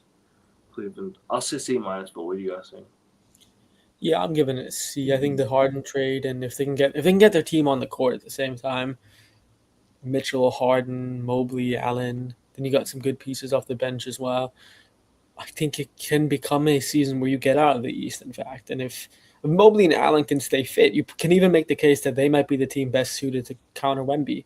So, I mean, projections, if you talk in the title, it doesn't just say recap, it says predictions. Predictions, if it stays healthy and if it goes right, it can go very right. It can even go as far as a golden reward. But at the moment, it's a C because you should be competing, but you're not.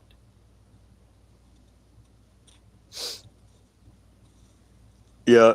Hey, Augusta. I just wanted to let you know that I am officially into this cap draft. Thank you. Appreciate it. You are the final. Good. We've competed at the final member on there. Should be a good one for those who don't know. We have our annual NBA Fantasy League. Our main league, our Snake League, that's going well. We're in the semifinals. Unfortunately, these two didn't make it there. But we're doing an auction draft. It's like our NBA Cup, except one that we want to win. So, of course, we'll keep you guys posted.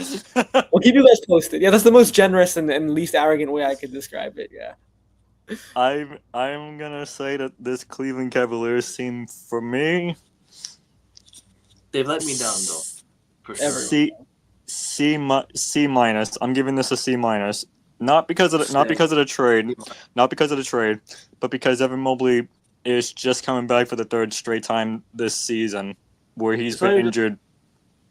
Where he's been injured like multiple times, and I just hope that Evan Mobley can stay healthy because it's not even that, bro. It's expectations they had going into the season, expectations that we all had going into the season for the Cleveland Cavaliers. We all thought that they would be easy top 5 or top 2 because obviously they had one of the best teams in the regular season. But now that we're looking back at it,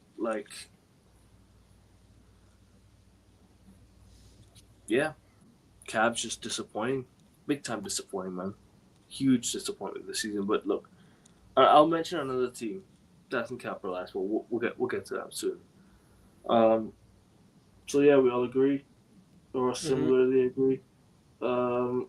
Sixers. Let's just give a rating. I'm gonna say 5. Decent start. 5? Wait, a 5? Do you know why? It's because every time I keep doing these player ratings, right, with Ray, and we got to Ray. I'll be doing the Rampart tomorrow. Hate on. Guys, what he's trying to say is he's giving the Sixers an F. Yeah, no. I was trying to figure it out. No. 5 stars? It's not an F. I'm gonna say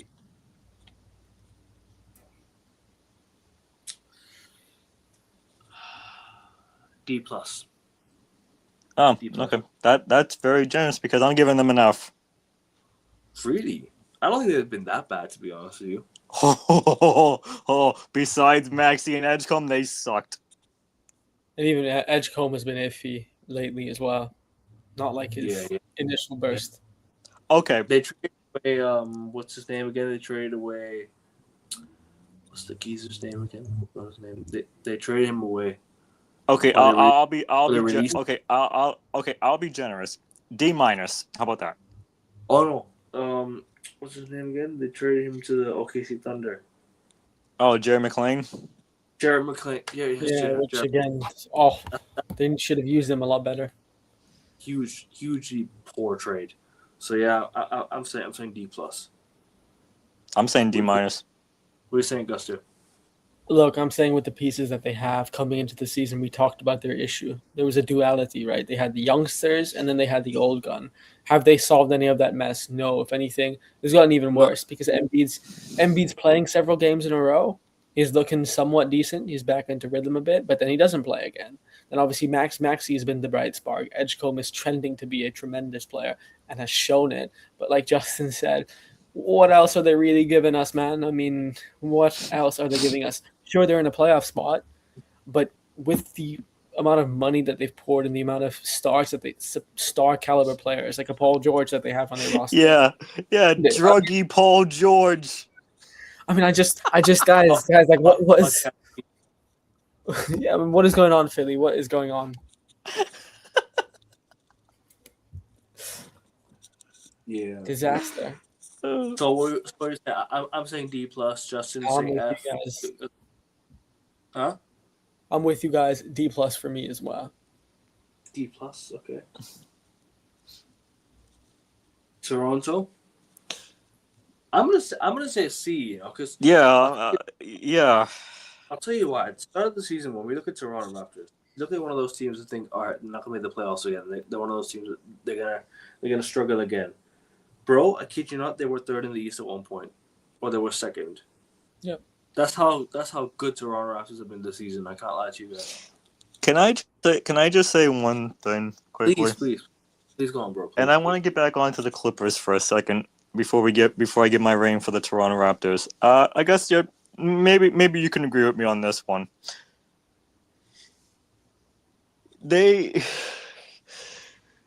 Chris Paul was expected to retire at the end of the season, correct? Oh my goodness, yeah. And then all of a sudden, the Clippers, on their way to Atlanta, they were like, "Hey, Chris, we're gonna send you home. We don't need you anymore." And then all of a sudden, at the trade deadline, they trade Chris Paul to Toronto. Then to the point where Chris Paul was like, "I'm done. I'm retiring."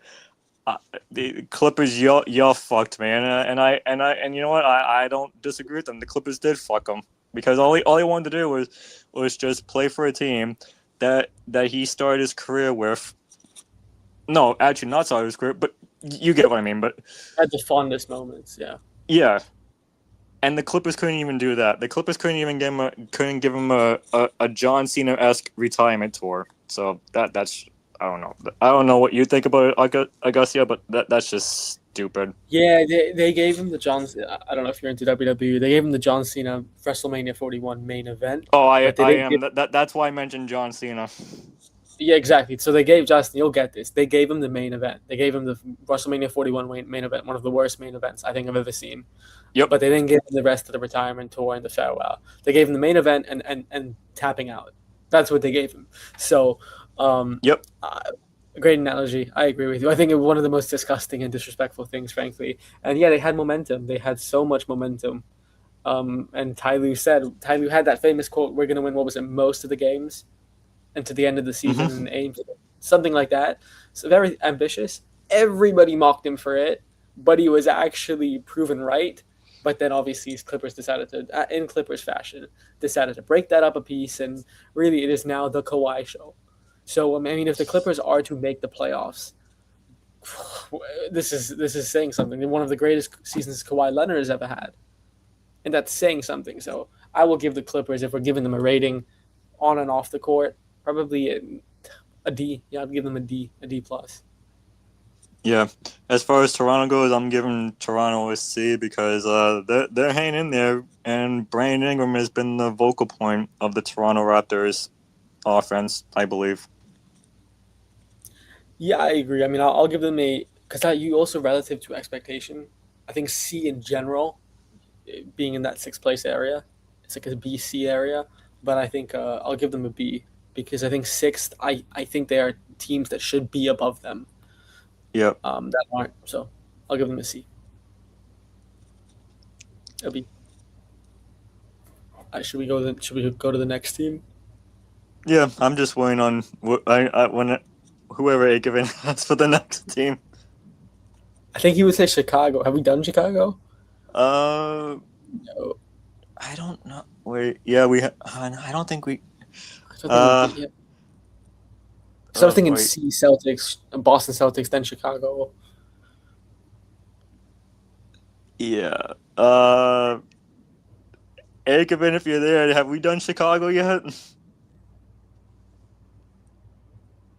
I gave Chicago because they started off 6-0. Do you remember that? They started off the season 6-0.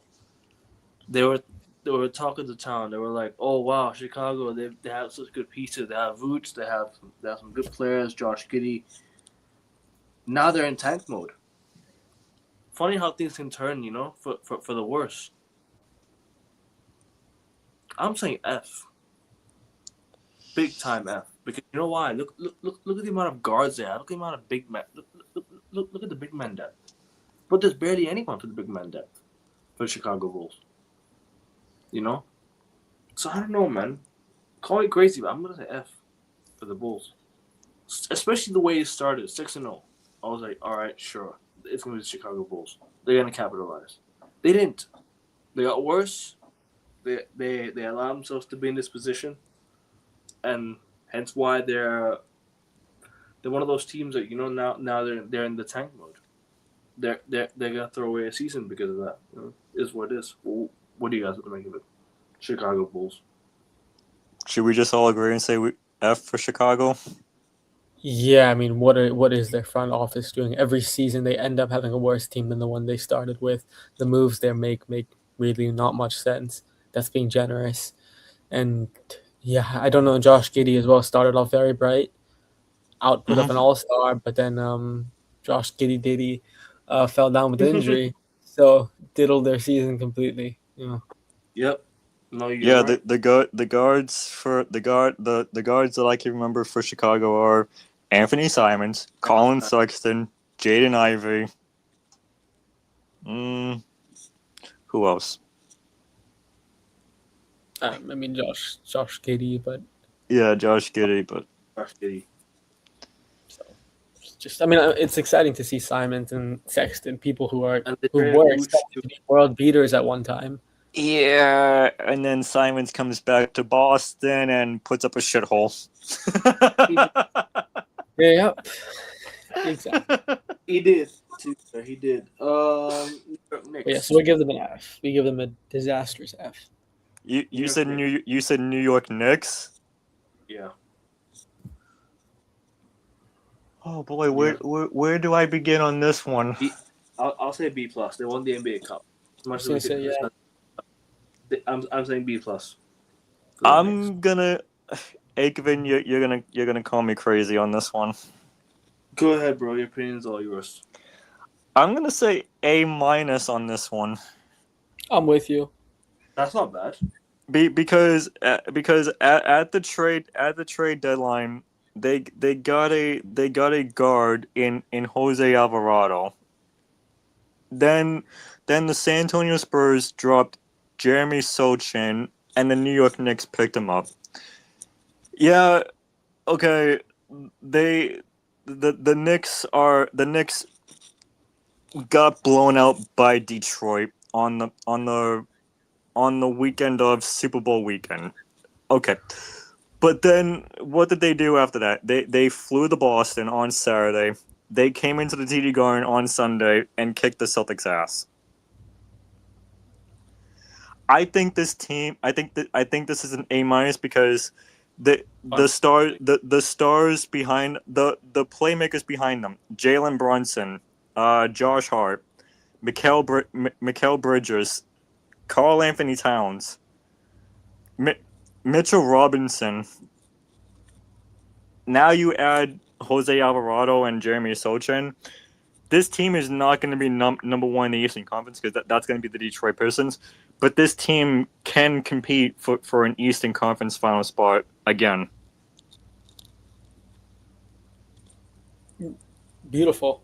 I completely agree with him, and I think, like Kevin also said with the NBA Cup here, has to give them an A minus. They should be 1 and 2. There's no excuse, but they have a team that looks very ready to compete in the postseason and to challenge Detroit Pistons for that number 1 spot. So A minus. I'll go B plus. Fair. I think just about around the same. I don't think there's too much of a difference in a minus and B plus. I'm gonna say B plus. Yep, and there's nothing wrong with that as well. So, Touche.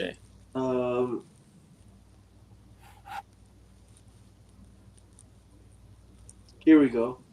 Orlando Magic. D minus. Really let me know. I'm saying F. I'm saying F, bro. Bro, at the start of the season, where did you and I predict the Orlando Magic would finish? You said second, remember? We had that as a sleeper team in the top 3. Yeah, I had them in the top 5. Yeah, I think I also had them. Yeah. But yeah, I'm gonna say what I said. Gonna keep it that way. But and again, I don't want to play devil's advocate, but it's because they've had a lot of injuries as well. Yeah, Franz Wagner, I mean, he's he's injured again. he comes back, he goes, he comes back, he goes. I know in our fantasy league, BKKJP, he is his worst nightmare. He is the controlled opposition. If those who don't know, quarterfinals in our league last week, Franz Wagner played a couple games before the quarterfinals. He was out for the entire quarterfinals. Then he came back right after the quarterfinals ended, and JP lost to King. He lost to King by I think 50 points. So Yeah. there you go. That's exactly that's how. Colorado. But I also think that this Orlando Magic team, and the reason why I'm giving them a D minus and not a fully up is because they're hanging in. Yes, they're not where they want to be, but this team is hanging in there because of the addition of Desmond Bain, who they got from the Memphis Grizzlies. So Yeah, I agree with you. That's a great point. But I think, given all the circumstances and the pieces that they have, when I mentioned that teams should be above the Raptors, they were one of them. So I yeah, think Magic, I'll give them a C. Fair enough. Orlando, I'm saying F because, like I said, prospects at the start of the season with Paolo Banchero. He's not having a good season so far. Franz Wagner, obviously, he's had his fair share of injuries. Mo Wagner's been out for the entire season. Wendell Carter Jr. I don't know if he's been. I don't know how well he's been doing. he's been all right. But I'm still gonna go with an F. Orlando. Fair play. That's the F I have to say. Fair play. Miami Heat. I'm saying C plus because yeah, I'll say C plus for Miami because Yeah. oh no, sorry, it's C plus. D minus because they were expected to, like I said, they weren't expected to do much this season. Obviously, losing Jimmy Butler, Bam Adebayo, can he carry them? Tyler Hero's not. He's on and off. So I don't know, man. I'm gonna say D plus for Miami. Yeah, I will. I think both of you had Miami not making the playoffs at the beginning of the season. I don't even think you had them in the play-in, if I'm not mistaken. So, No, uh, not at all. yeah, I remember this was one of the few things I remember. I had them making the play-in, and in fact, I think I said I wouldn't be surprised if they even made the playoffs itself, because that's what Eric Spoelstra's teams do. They're so gritty, and they manage to dog their way into these situations. They manage to out tactically master um, their opponents, even with an inferior squad. So I'm gonna give Miami Heat relative to ambition. I will give them a B. But the reason I don't have them high is I think two things for me. One, Kelal Ware. Every time he plays for the Heat, he is a superstar. I mean, he gets you double doubles every single night. He is dominant, one of the best rim protectors and defensive players in this entire league as well. I do not know why Eric Spoelstra plays him for 10 minutes and 5 minutes a night sometimes. Then he play him for 30 minutes. So I don't really understand what's going on there. You have Bam and Ware, that would be one of the most formidable defenses. Maybe even the best Twin Towers pairing in the Eastern Conference. That's saying something, given that there's Mobley and Allen. Everyone knows my affinity to Cleveland, so I don't know what's going on there. Second, I don't know why they didn't trade for Giannis at the trade deadline. I do have no idea why they didn't, because the current future with this squad that they actively have is not going to win you a championship. And Miami, with their stature, should be winning championships. So I think what the Miami Heat should have done is I put them at a B, better than everyone thought, but there's some tactical decisions that are baffling, and eventually not trading for Giannis, I think, or a superstar, not doing anything at the deadline makes no sense to me here. Augusta, everything that you said, I'm gonna agree with 100% on that. Here's another thing. Bam Adebayo was in trade rumors, so I don't know. Bam Adebayo without players, I don't know. Bam needs to go. Bam needs to leave Miami. he needs to go to a team that can actually win a championship. So that's all I'm gonna say on that. I agree. Yeah.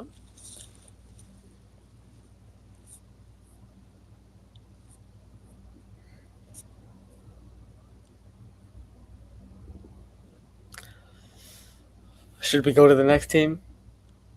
Yeah, it's dead silent. Okay. I already gave mine. Miami Heat. We gave Chicago Bulls. Charlotte Hornets. They're in ninth. You know, I would have thought. Actually, no, we already gave Charlotte Hornets, didn't we? We already gave them, didn't we? Charlotte Did, Hornets. Yeah, we did. Oh crap, my bad. Should we go to the Bucks? Milwaukee Bucks. Yeah, we'll go there next. I think they've been a letdown, huge letdown. I think obviously they kept Giannis. They've managed to bring in Miles Turner, who I will be real, I would have never thought the Bucks would have replaced Damian Lillard with Miles Turner. That's not the right replacement. Obviously now they have Cam Thomas, who is going to be a good piece for them, big time. Who's been hitting some big shots. I don't know, man. I just think with the expectations of the Milwaukee Bucks, Giannis is the only reason that they're even relevant. Without Giannis, I think they would not even be a top 5 team. Not even top 5 team, excuse me. Not even in playing conversations. They would be And they're bottom for good reason. Yeah. rock bottom. They're rock bottom. I'm gonna say D minus. Milwaukee Bucks. I'm gonna go. I'm gonna get straight with that. I'm gonna say D minus for Milwaukee. What do you guys think? I agree. I agree with your rating. I don't got anything else to say about them, so I agree with that. Yeah, I'm with you. Although I will say this, on paper, looking forward, if we can get everyone healthy, those 3 guards, Cam Thomas obviously is the backup, but then you have Ryan Rollins and KPJ, fantastic backcourt, by the way. And then if you can get guys like Bobby Portis, 100%. even Jericho Sims is chiming in, and then obviously Giannis, if you can get him to be committed, disciplined, and dedicated, Gary Trent. then I don't know if he's still there, but I think He's apart from that, I hope he's there because he would really be a big addition to the squad. Apart from that, I think that they project very positively, and if everyone is healthy and everyone is focused, they have a team that can go toe-to-toe with anyone else in that conference.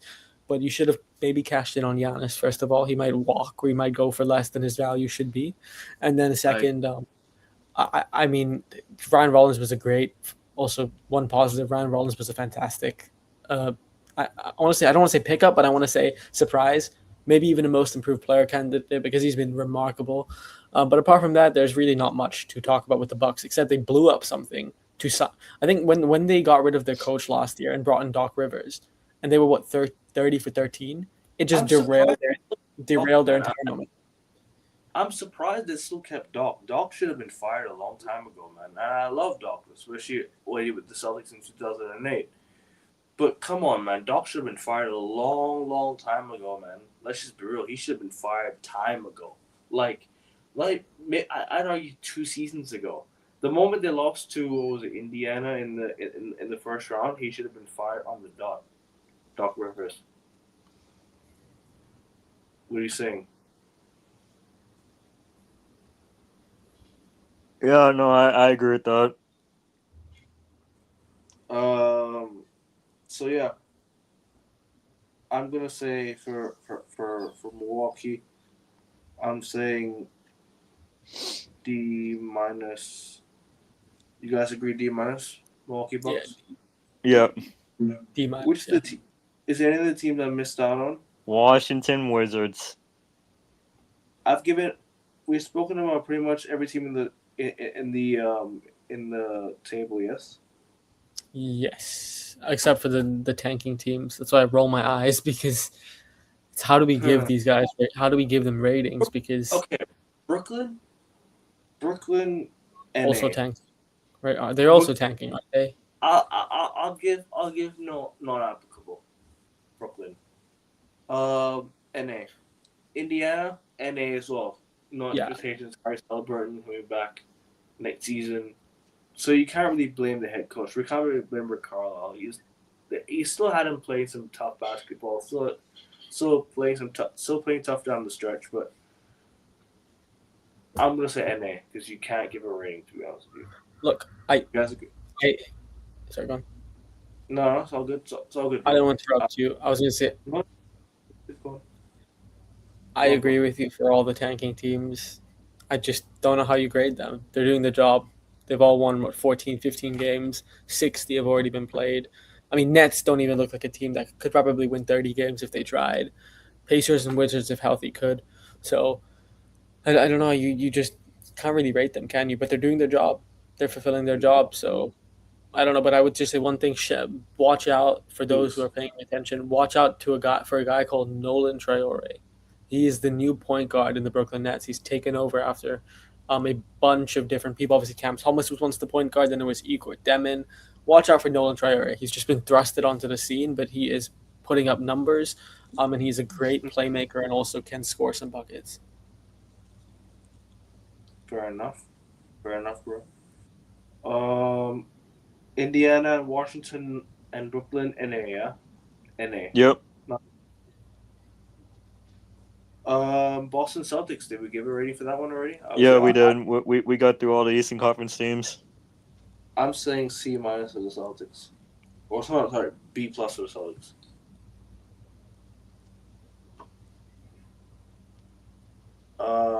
Anyways, on to the West.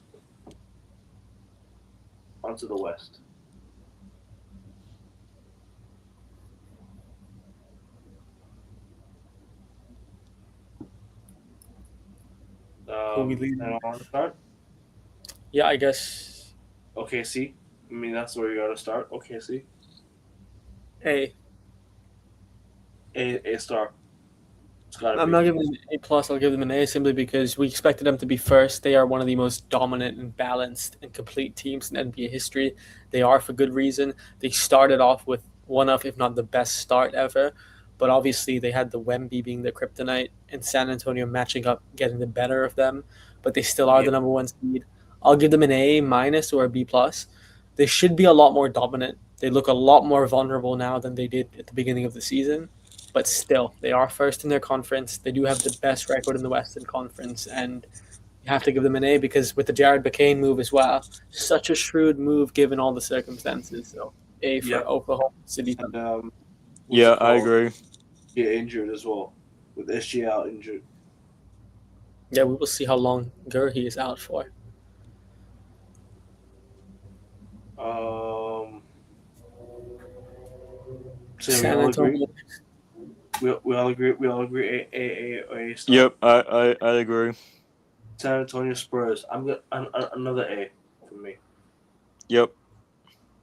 Because did you expect the Spurs to even make the playoffs this year? Because they're looking good, man. I can't lie to you. The Spurs. We had them in 6th, I think, 6th or 7th. I think I had them in. I think playing-ish. So like around. I didn't expect them to make the playoffs like this, but they're cooking, man. I can't lie to you. Gotta give credit to Mitch Johnson. Took over Coach Pop, who unfortunately suffered stroke or something. No disrespect. Get well soon, Greg Popovich or anything. Yeah. Sorry, can I say something real quick? No, please go on. Please do. Yeah, 100%. First of all, shout out to everyone in San Antonio passing the torch from Coach Pop, and with what Kevin said about Coach Pop is 100% correct. Thoughts and prayers with him. He's a warrior. The fact that he's still involved and everyone is taking good care of him. The reason I chuckle is because I didn't want to interrupt before I forgot. I agree with you guys. A for San Antonio. There's a guy that I forgot. You guys might know him. Luke Cornett. He's been doing really well. He's been doing really well for the San Antonio Spurs. like genuinely, he has been filling the void when Wemby doesn't play or has less minutes. That's one thing. And then obviously they have the guards like Stephon Castle, Dylan Harper blossoming into superstars. De'Aaron Fox De'Aaron Fox, yeah. De'Aaron Fox fitting in like a glove. Vassell is still balling, and obviously Wembanyama. Is he in contention for most improved player of the year? De'Aaron Fox? No, I don't think so. I think he's putting up the same number. There's a good chance that one of these players get it. Booker is also in the conversation, in my opinion, as well. I'm looking at it right now, Akavin. De'Aaron Fox is posting the least points he has posted since his rookie seasons. So he won't get it. To be MIP, you have to have an outstanding statistical increase and also just play much better. And established players don't really get the awards, so I don't think Fox would get the award. But I agree. He's been the stats say one thing, they're less, but he's contributing overall as a point guard. And then obviously Wembanyama, which I gotta say real quick, is DP Justin. Kevin, did you have Giannis or Wemby? I can't remember. I didn't have either. Because I know Justin had. Oh, did you say Giannis? I thought you said Wemby with me. I thought I remember. Maybe this didn't happen. I thought we said Wemby would win DPOI very comfortably. Oh no, for awards? Oh, I thought you meant on fantasy. No, I don't know who I had. No, I remember this. I think you and I were both like, without a doubt, Max Kellerman, Iguodala, Aliens, that level confidence. I think we said that. Oh yeah. I can't remember. So that I'm glad you're giving Wemby for the DPOI 100%, and I think he's got that nailed in, shoe in, locked in.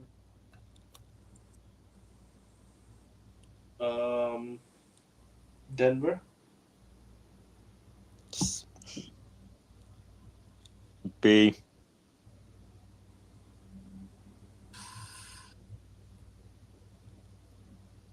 B+. No. A. And I'll tell you why. How many games has Jokic been out for? Over 16 games. Exactly. The fact that Denver still has to hold on to the third seed without Jokic is a credit to them and what they're doing right now. And credit to Jamal Murray because he's a great. But Jokic is back though. No, I know. What I'm trying to say is while he was out, like credit to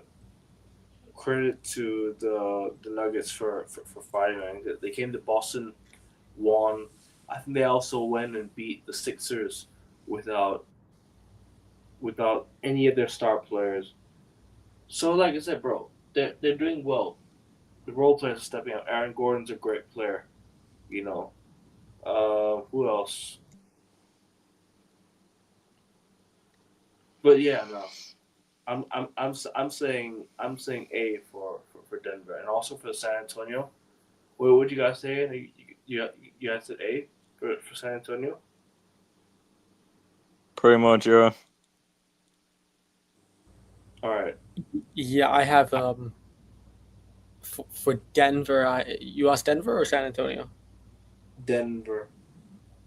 For Denver, I agree with you. The Jokic factor, the fact that Jokic was out for almost the amount to miss the awards and be ineligible for them, and they're still, I think, the standout third seed, closest to the two top dogs. Super, super impressive.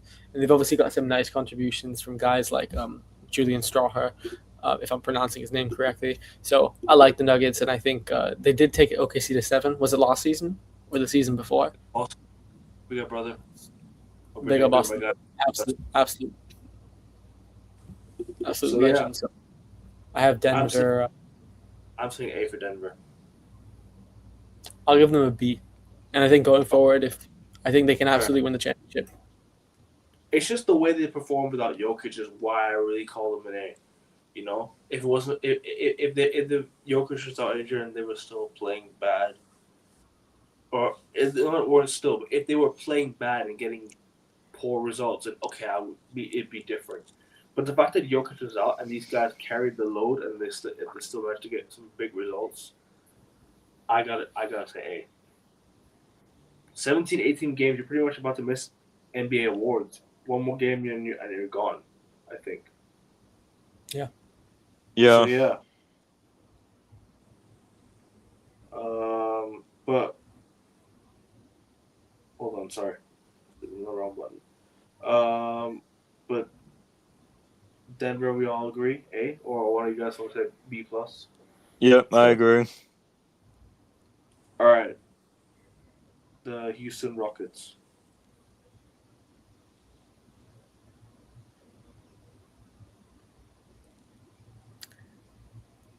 Yeah, Houston should be flying the way Ferrari are flying in those preseason tests. The least scandalous, the most spotless. That's exactly what Houston should be doing.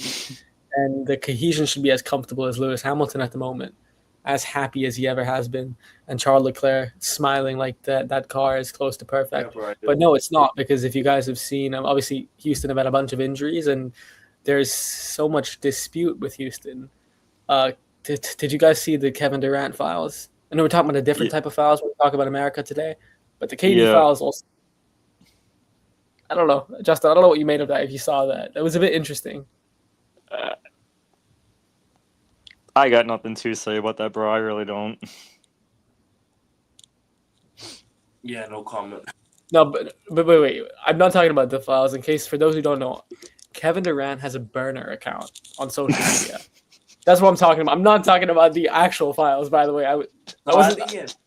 In case that was lost in translation, I'm not asking you to talk about. I think he admitted it. Yeah. So I meant Kevin Durant has a burner account, Yeah. and he basically shit, to put it bluntly, he shit on the entire Houston Rockets team and how the players are trash, and I don't know what he was saying. So, yeah, I don't know. That's the dynamic to watch out for. But they're fourth. No worries, so give them a B or A. No worries, Boss of Blue. Thank you so much for tuning in, bro. Hope you're doing good. Hope you're blessed. Hey, big up to you. Congratulations. Big up for that. What are the teams? All right, Houston Rockets. I'm saying C plus. Yeah, I'll say that. I guess you make sense because you guys had them, I think, winning the championship at the beginning of the year. I didn't have them anyway. I had them making the finals or making the. But then again, this is not playoff yet, so we can't really say that they failed our expectations. No. Of course, we're just doing it based on what we've seen. But so far, I expect them to be a bit higher than this. I think it'll be. I think. C is fair. I think C plus is fair, or B minus. One of them. We all agree? Yep. Them scumbags.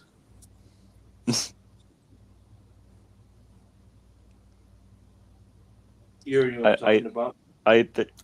The Clippers. Like yeah, I thought he meant the other team from California, Golden State. Nah. All right, I'm gonna say this. The Lakers. Oh, okay. Defense. Shock horror. Their defense has been really poor. Really, I mean, really poor. I don't think the Lakers can be happy with the way they play defense. Their offense is the reason why they're winning games. Their offense outscoring the way the defense has been playing is one thing. Then again, we play them soon, so I need to be careful with some of the things I say. But Lakers, I'm saying. Fuck, what should I give? 4.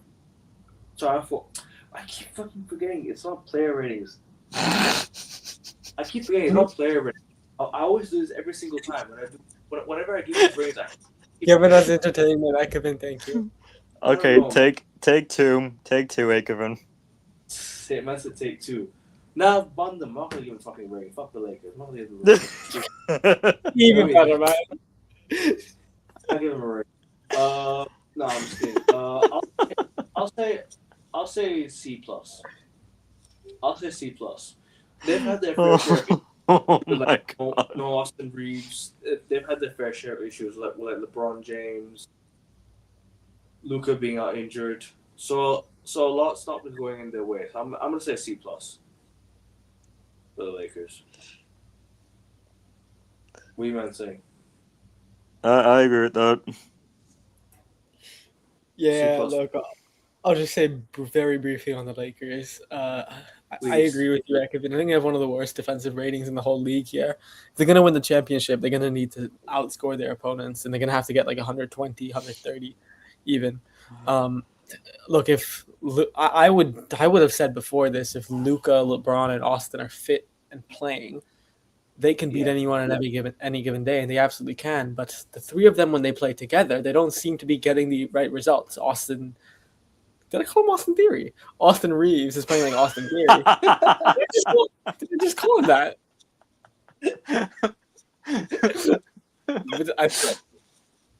Hey, it's okay because we called the Clippers the John Cena. So yeah. So I mean, he is playing like the Austin Why would Theory. you say that? If you want to say that, yeah. Nah, man, just don't see that. Nah. we'll tell you the reason why when we get to the Clippers. Yeah, exactly. So, but actually, Justin, I think the Austin Theory analogy works because he's like the Austin division. I mean, he is, right? You have Braun Breaker, Bronson Reeves. Except Austin Reeves has hair. Austin Theory does not. Exactly. Austin Reeves is back now, so yeah, he is back, and we'll see how that dynamic works. Oh Lord! With LeBron and Luka, with two of the guys on the court, they look a lot better than with three of the guys on the court. So, look, Lakers any given day, Luka, LeBron, they are top. You can make the case they're top 10 players. Luka, of course, I would say he plays the best player in the league. But apart from that, yeah, it's been an Ayton, much better rim protection, but not good enough. I don't think they've made the moves good enough to be that S tier. But I think on their given day, they're a team you don't want to face in the playoffs. But at the same time, they're not the teams you don't want to face. So I give them a B. I think in the offseason if they get Giannis, that'll be something to look out for.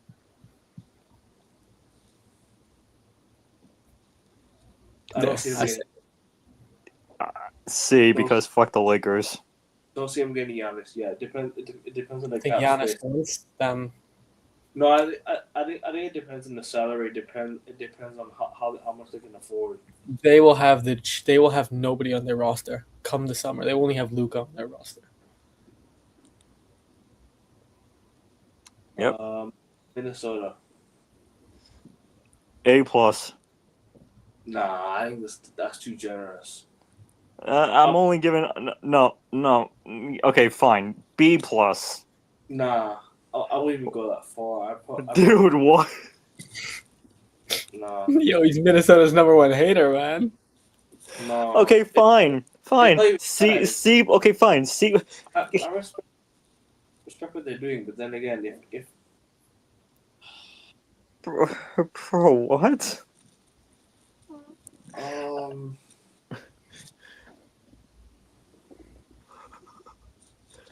Look, they won 34 games this season. I think they're where we expect them to be. They are a couple games behind the second seed Spurs. So you're right, but then again, the thing is, it's not just the record; it's the overall. We're talking overalls here, right? Fine, C plus. C plus. Can we at least say C plus? Yeah, C plus works. I don't really know what they are doing too bad to be C plus, but I'll give them a B. Anthony Edwards. No, hold on. Right. Anthony Edwards alone is carrying that team. No, I gotta say it's right. I agree. I'm gonna go B actually. Don't know why I went that low, but yeah. Yeah, because I said B plus, and you're like, no, that's too far. it was just, I was caught off guard with how strong he rejected that. No, I mean it in a good way. I meant Ekman. When you projected that, I was like, "Yo, what?" Someone was like, "Maybe it's LeBron." Wait. Like, what's I'll, going I'll, on I'll here? be right. And then I was about to come up like, I know this is overalls, but do you know who All-Star Game MVP is? No. You're not wrong about that. Like, Alex having a good season, and I think he leads the league in 3-point shooting as well, if I'm not mistaken, right? Yeah, very much. But then again, we're talking Minnesota Timberwolves, not Anthony Edwards. We're talking a whole team, Sure. right? So it's different standards because we're talking about a group of players, not just Anthony Edwards. If we're talking Anthony Edwards, my guy could, bro. Yeah, we're talking individual players here. So yeah, but not this one. This one's about Minnesota Timberwolves and what they've been doing this season. I think a C plus is fair. He's degraded them even more. Oh no, he hasn't. Sorry. No, I think C plus is fair. I'm gonna say C plus is fair. Don't know if you guys disagree or agree. Minnesota C plus. To be fair, you seem very passionate about Minnesota, so I'm not going to disagree. I think it's fair. I think you are right. I'm just taking the piss. Kevin, you are right. I think talking overall, and they could have traded for Giannis. They probably were the closest to trading for Giannis, and they Could didn't. have, but then again, why would he go to Minneapolis? I agree with you. That's just very blunt. If Justin was there to hear that, that'd be really funny. Left there. Holy shit! I didn't see that. My bad. No. That was just very funny. It's right. I agree with you. Why would he go to Minneapolis? To caught me off guard, but you're right. It happens sometimes. Justin rather get kicked out. I don't know what happens. I got my iPod kind of like kicked me out of StreamYard, because I think it's saying like, well, you can only last so much on StreamYard for like, if it's over 2 hours, you're getting kicked out, so you might want to go again. I don't know. I think, Justin, you should try logging into your laptop or something. Oh, I don't have a computer, bro. You don't have one? All right, no worries. Phone's okay. Phoenix Suns. I'll start with this one. Do you know why? Because I think they've really impressed me. I think from expectations wise at the start of the season, the Phoenix Suns were one of those teams where I thought they're gonna definitely tank and just completely blow it up. When they traded away Kevin Durant, they got Jalen Green, Devin Booker, Dylan Brooks. Bro, if we're looking at this team now, I can't lie to you, they have massively exceeded expectations. Yeah. Massively. Like Booker, the Suns, they've been playing some great basketball, man. Some great basketball. They're beating some good sides as well. They're beating some really good sides. I'm actually gonna go. Nah, this is a bit too far. I was gonna say, you can call me crazy. I was gonna say A. For the Suns, you know. Nope, that's far. Yeah. Okay. Fair enough. I'll just go B. Like I'll just say in the middle. I'm gonna say B. I think B is fair for the Suns. They've had a good season. They've had a good decent season so far. Where they end up, either the play or the playoffs, is a different story. It's a conversation to be had in future shows. But Phoenix Suns, I can't lie to you, they're 9 games above 500 at the moment. They're playing well. So yeah, I'm gonna say B. Just straight up B. That's it. No else. All right, Augusta, what do you think? Yeah, I would agree with you. I think the fact that they have a similar record to all the teams that are chasing for second, I would go with the Suns. I actually don't think A is a stretch. I think relative to expectation, I think that A makes sense, but of course they're not the top team, so you can say B. I'm giving them an A, and you're right. all their team, their overall team is chipping in, and they look like they have a better future than many of the teams ahead of them. So Agreed. kudos to the Suns. I mean, fair play they Minnesota, are. I think Phoenix, just in general, like just the way you see them play, Dylan Brooks dropping dimes. You even have Jalen Green, that's a solid role player as well.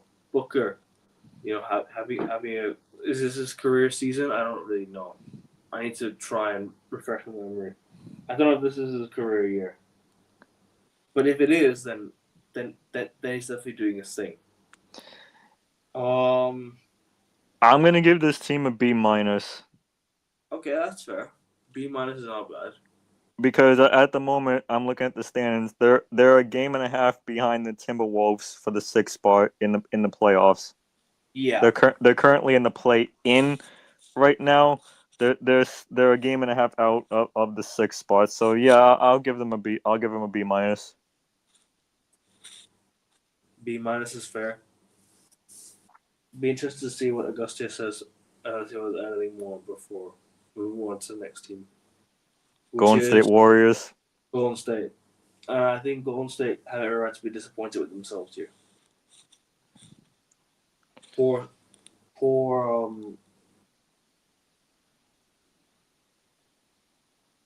I don't know, just poor so far this season. Is it fair to say D? Is it fair to say D+ for the Golden State Warriors? No, but I think the majority is Curry's not playing. They signed Horford, they signed Porzingis. Expectations wise, did I think the Warriors would finish high? No. Probably not. I mean, they're 8th right now in the Western Conference. They're where I don't want to inject. Sorry, they're where we expect to be around 6 to 7, 6, 7. I was not trying to mean that. Just to do that, but okay. Again. Sorry about that. Yeah, they're 6, 7, 8. That's what they are. I'm done.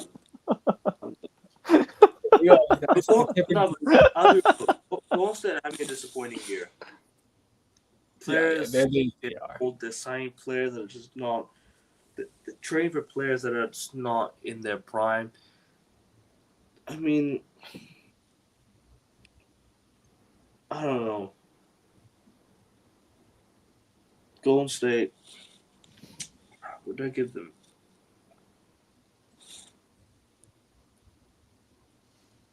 I don't know, man. I can't really think of their fucking rating, but they've not had a good season. The Warriors, they've been about decent average. They've won some good games. They've won some games. Curry is the only reason why they're winning games. D. Yeah, D for Golden State. But then again, they also have players that are well past their prime. I don't know. What do you guys think? Golden State. Yeah, I mean, if we were going with your numerical ratings, I'd give them the 6, 7, probably, because that's where I thought they were gonna be. So they are still there, guys. But sorry about that. I have been killing you off.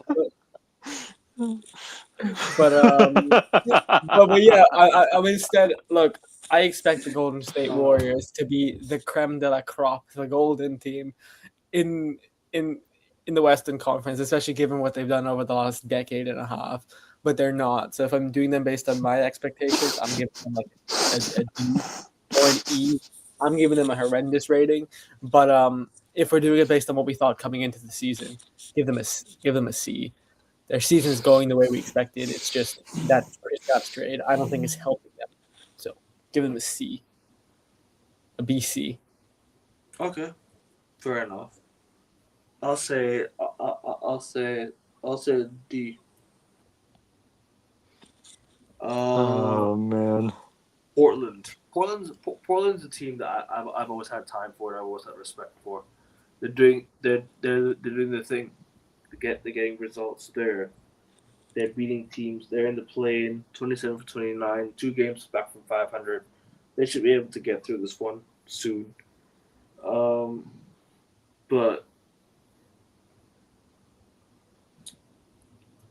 Portland, based off of rating, I don't know what to give, but if we're talking based off of this season as a whole, just based off of this season, based off of current form, there was times where I think they won 9 out of their last 10 at some point to get the win-loss record as close to 500 as possible. Yeah. Gonna just say C+ for Portland. Everyone else agree?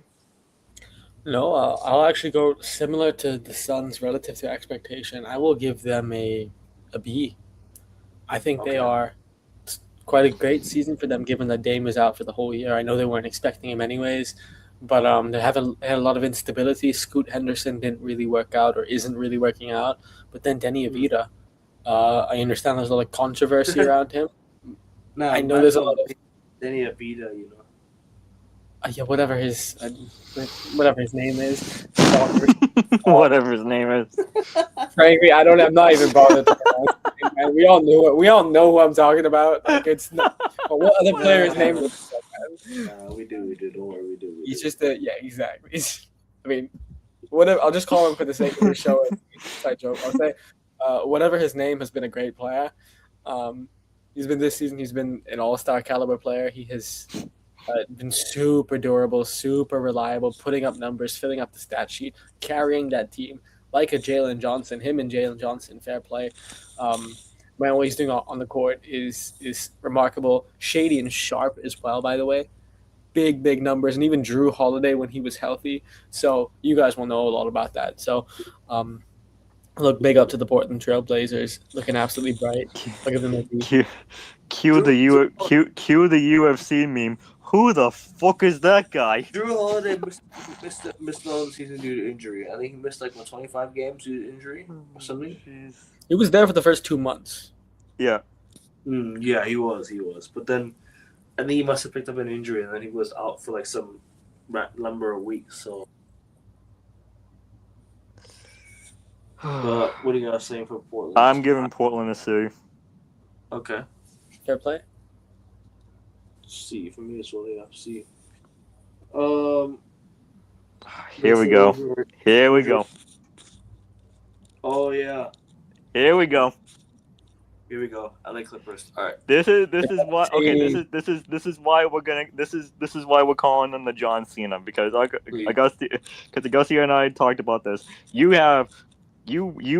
Chris Paul wanted a retirement tour on the LA Clippers. You tell him to go home during the trip to Atlanta.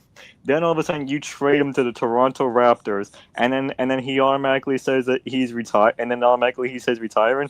Nah. Augustia, what would you say this was for the John Cena? This was WrestleMania 41 with the ending of that plus tapping out. That's exactly what it is. The man that was supposed to have the fairy tale ending, the never give up, gave up, didn't even have a fight, was completely interrupted by commercial affairs. Yep. So F. Yep, completely an F. And I mean, Ty Lue, credit to him, he gambled his aura on that comment, and it did work out. But he's been handicapped by losing his entire roster by Kawhi Leonard, who has been an MVP player. So, yeah, it has been a forensic failure. Yes. Yep. Has been. Because they were on their way back to 500. I remember they cut the deficit by 2 games, because they were winning. Because they weren't winning games. They had a really rough start to the season. I think they were 12 games down, and then now they're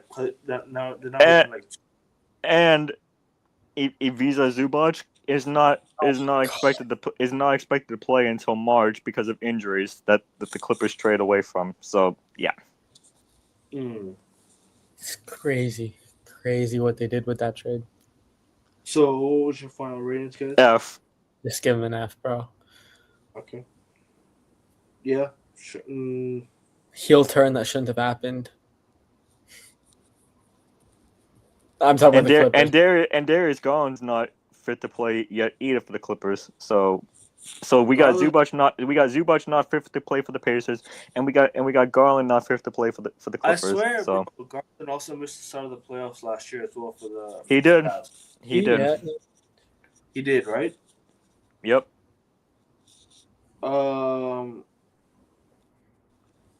Clippers. I don't know what to give. I'll say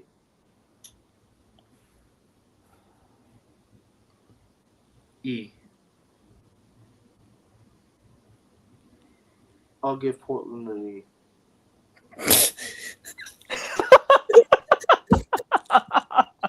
Yeah. I didn't give Portland a rating, so that's why I'm back. I'm back to Portland. Sorry.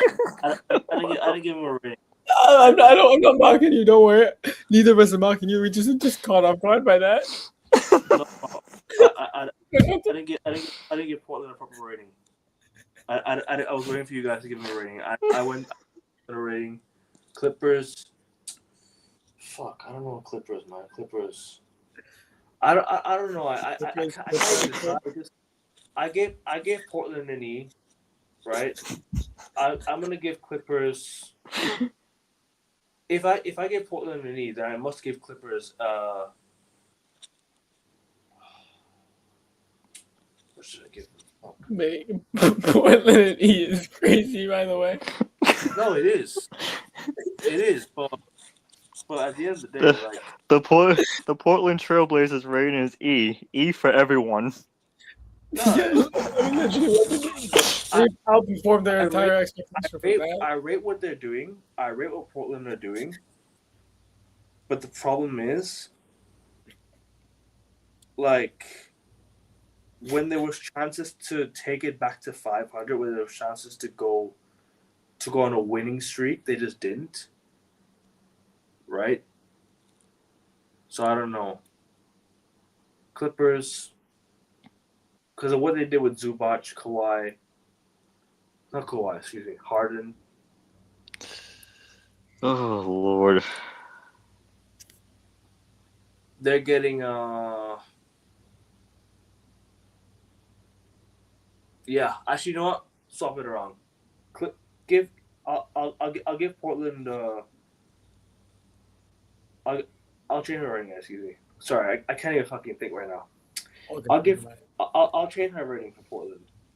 E is harsh actually. I can't lie to you. Now I think about it, E is actually harsh. Yeah, because it sounds like a video game rating. I'm just like, what did they do, man? It's like something you turn on ESPN and you see Kendrick Perkins. Like what? No. Don't give the Portland Trailblazers a T rating because they're not teams on that team. Yo, you know, yo, do you know what's funny? In uni, right? When I was in uni, there was an S grade. There was actually an S grade. I'm not joking. What? For shit? No. It was just it was for seminar. Oh my god. S was passed for seminar. So we're not even 3 hours in, and this is oh my god. No, this is good. We have to be specific on these ratings, right? Because we can't just like get E. Like no explanation. Just give an explanation. You know what I mean? We can't just be like I was gonna say you had the Conor McGregor. Who the fuck is that guy meme, Justin? Yo. Now Portland have another meme. It's the 50 Cent meme. What do you say? Fuck me for what? Because Eggerman was going through the whole Clippers run and ended up with a Portland rate. I don't think I give Portland a rating. That's why. You didn't. But still.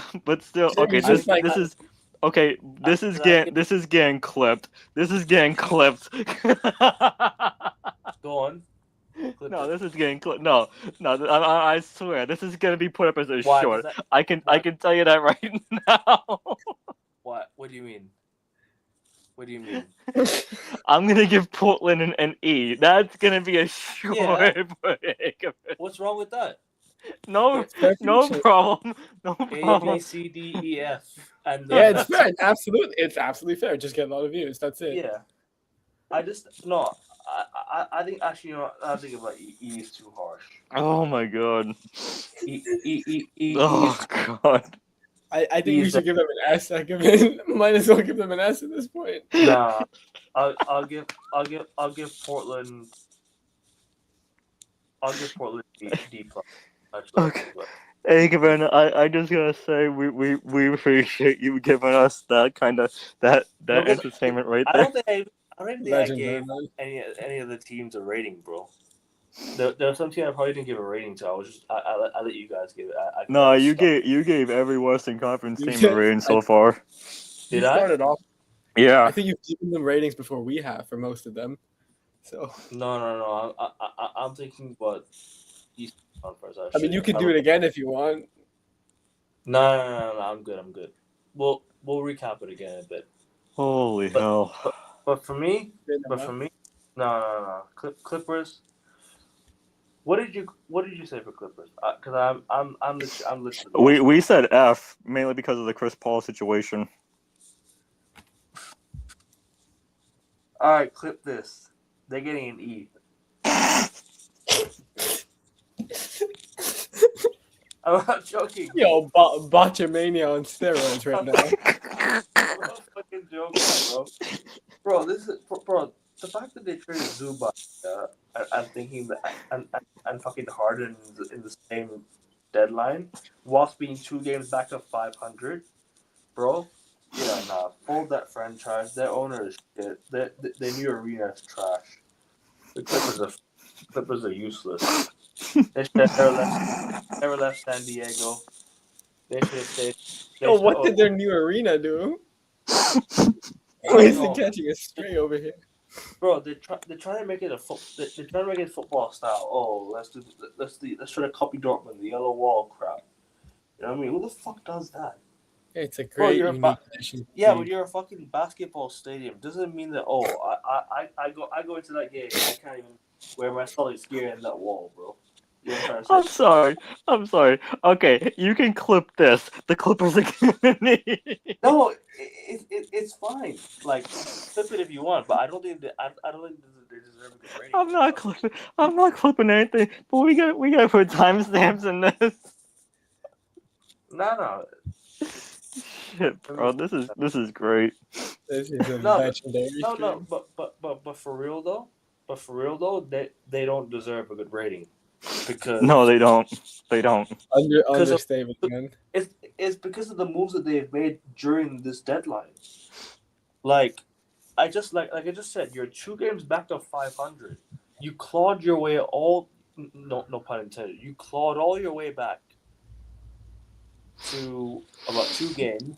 You were you're like 12 points down, and you absolutely fumbled the bag with that. And when I say clawed, yeah, if you know, you know. Smooth, super smooth. Big, not a big brain move, a big hands move with that one. Oh, so that's why I said when they clawed their way back to 500, almost 500. They almost clawed their way back. Oh yeah. God. But yeah, that's it, I guess. Unless we have 3 more teams, give it non-applicable. Give non-applicable. New Orleans Pelicans. Did you expect anything from them? No. Fuck. Sacramento Kings. Did you expect anything from them? Nope. Well, no. Actually, no. Sacramento Kings, I kind of did. But then again, they lost players to injuries, so. No, I'll say after Sacramento because of the moves that they made in recent times. Fuck this season. In recent times, let's talk about recent seasons. They made moves that ruined their whole team, ruined the whole prospects of their team. Sacramento Kings ruined their future, bro. They had, like I said, on this show again, they had a solid team. They had a solid roster. Yeah. They had a solid head coach. They were top of the West at one point. Do you remember that? They were top of the fucking West. But the seasons gone by. They bring in players they didn't need. Zach LaVine's not doing his job. I'll just go F for Sacramento. And New Orleans Pelicans, I won't give a rating. New Orleans Pelicans, I can't give a rating because What did you expect from New Orleans? They traded away Brandon Ingram in the offseason. What did you expect from them? What did you expect from the Pelicans? Nothing. Zion's to not fly, man. Zion's scoring points, but at what cost? They might as well not score any. They ain't gonna win. They ain't gonna win any games. You know what I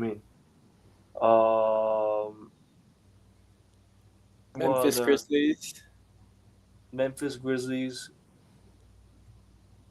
Good. Actually, John, that's actually a good question.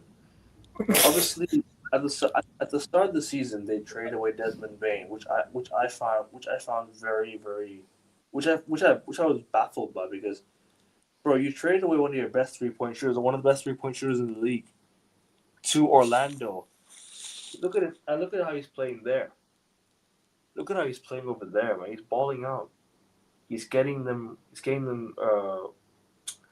not he's getting them, but he's playing well over there, isn't he, Justin? Obviously, you and I spoke about this on recent shows before. He's doing all right. But then again, Memphis traded away Jaren Jackson Jr. was the pinnacle for me. That was the pinnacle. That was like the most dumbest trade, bro. Nail in the coffin. You also said that trading him away to a team that's not contending is what makes it worse. You trade away to Utah, who are not even fucking contenders. Sorry?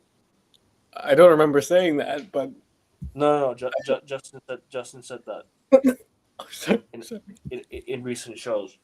He said that the fact that they traded him away to a team that's not even contending, that's in exactly the same position as them. Oh yeah, I went the fuck off on that one. Exactly. You're very right to. Memphis Grizzlies are another team that ruined their franchise. Desmond Bain, what's the guy's name again? The head coach. Forgot his name. What was the head coach that they had again? No idea. It's starting to ring into my head.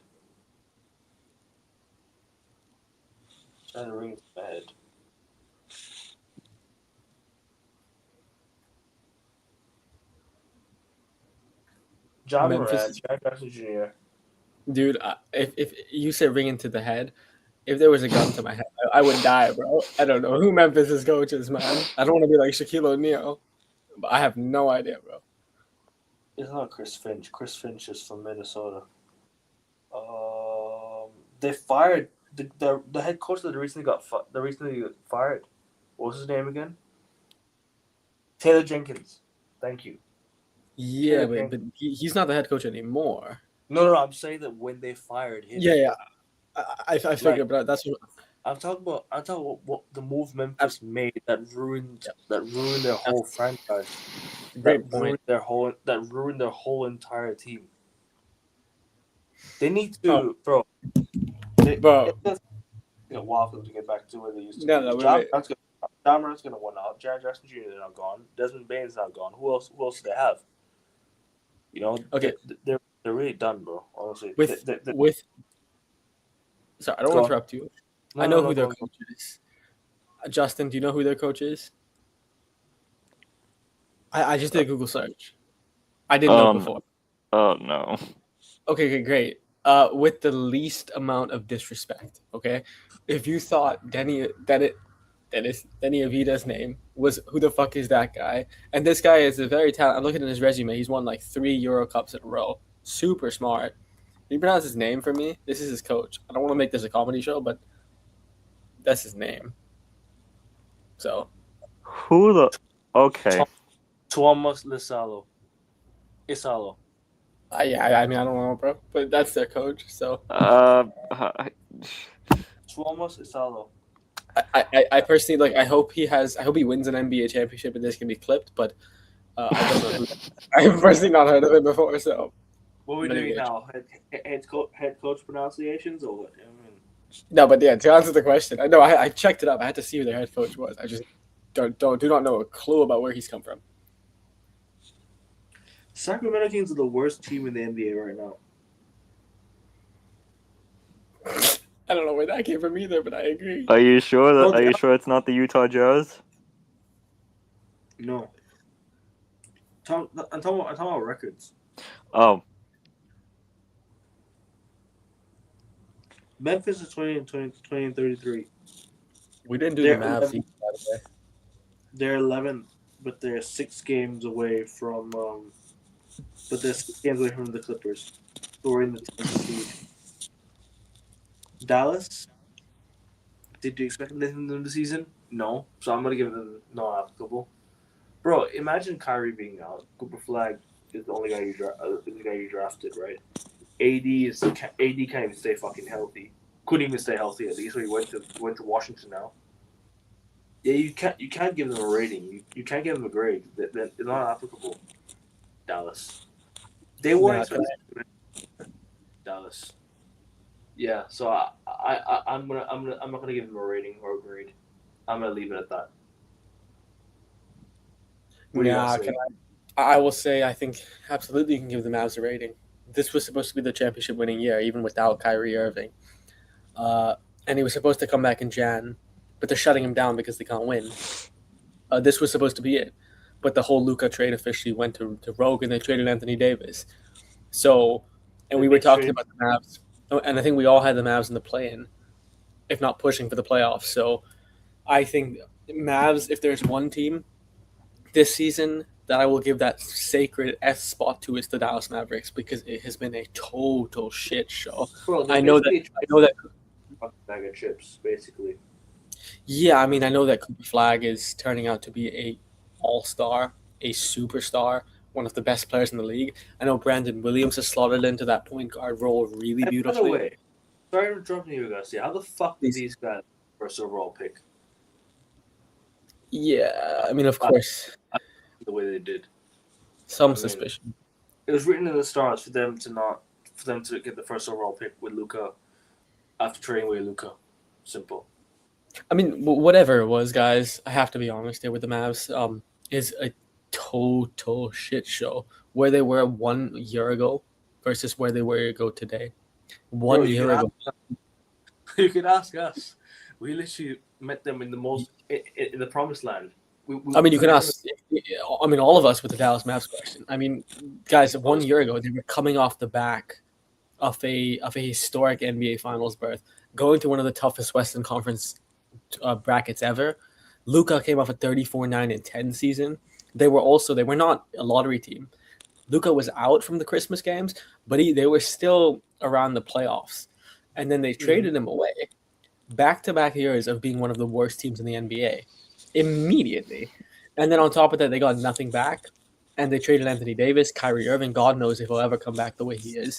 So, no, probably not. I mean, at the moment, it just seems like the only people benefiting are the owners, the Adelsons. So unless they really take care of him well, you know what I mean? It's like you mentioned, like coming back from Achilles injury, it's just not easy. You know, I mean, gotta come back strong, gotta come back fully healthy. Sure, I'll give Mavs a damning F, but I think the only thing that makes sense for the Mavs is if Miriam Adelson. If the conspiracy that I'm sure we have all heard about her trying to relocate the Mavs to Vegas, that's the only way this all makes sense. Because I just don't understand what the Mavs are doing at all. So I'm giving them an F. Yeah, neither am I. I don't understand what they're doing as well. But I guess that's it for the ratings. What about Justin? I agree. I agree. Shall we do the rest of the season, including awards, conference rankings, and playoff qualifications as well? Right, whatever you want. Let me get back on camera for this one. I've been off camera for a while. What? Yeah, we don't know if you were laughing or crying during when you gave a team an E rating. Bro, I was chilling. I love that. I was chilling. Anyways, let's go. 226. Clip that. Portland Trailblazers an E. 226. Sure. Portland Trailblazers E. You can clip this one now if you want to, and clip the Clippers as well if you like. Hell yeah, touche. Predictions for the rest of the season. All right. Predictions, or are we giving our half-season awards? Half-season awards. All right, half-season award. Okay, that's a good point. Half-season awards, MVP so far. Or do you want to get that? Or you want to go last? All right, no. Coach of the year so far. Let's go coach of the year so far. Gotta be JB, right? JB Bickerstaff, yeah. Or the shoe I for that.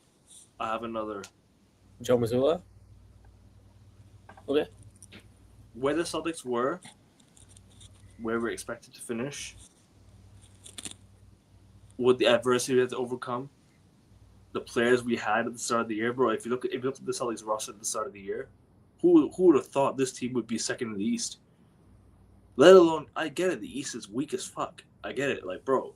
But come on, like, look at the players, look at the squad we had at the start of the season. And look at where we were expected to finish, you know? So, yeah, I'm saying Joe Mazzulla, you know? Because even you mentioned to me at the start of the year, if the Celtics were going to finish in the playoffs or in a high seed, it was going to go down to coaching, right? You mentioned this to me at the start of the year. Absolutely. This is going to come down to really just top level coaching. He has to really coach his team out, and he's done that. So I'm only going off your words here. Fair play. I'm saying Joe Mazzulla. I'm just throwing it in there.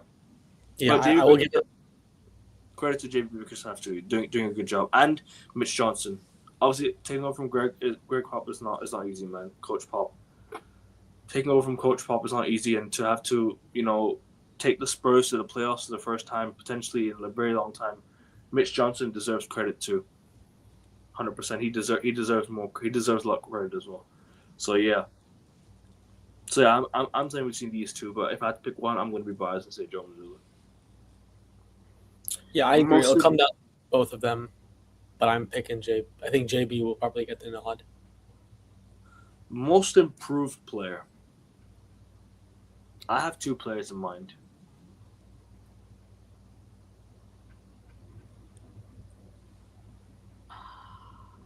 Should I say his name?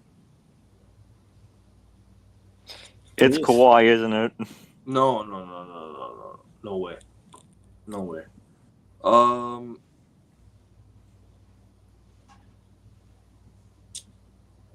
Danny Avdija.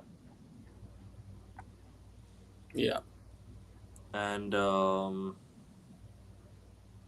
other one for me is Keontae George from the Utah Jazz. Keontae George is dropping big numbers, man. Obviously, I'll throw a biased pick in there. I'm saying Neemias Queta, but I don't think Neemias Queta gets that most improved player. I'll throw a biased pick in there, but I don't think it'll be in that. I'm probably gonna say. I'll say, yeah. That's who I'll say. I'll say Keontae George. Why not? What are you guys saying for most improved player so far? No, I agree with that. Keontae George? No, I'm going with Denny. I'm going with Denny, man. Okay. Has to be. Fair enough. He's had a good season so far.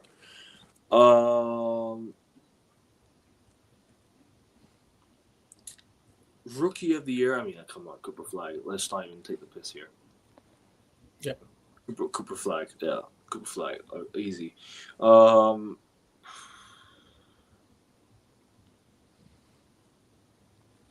Who else? What other awards that I missed out on?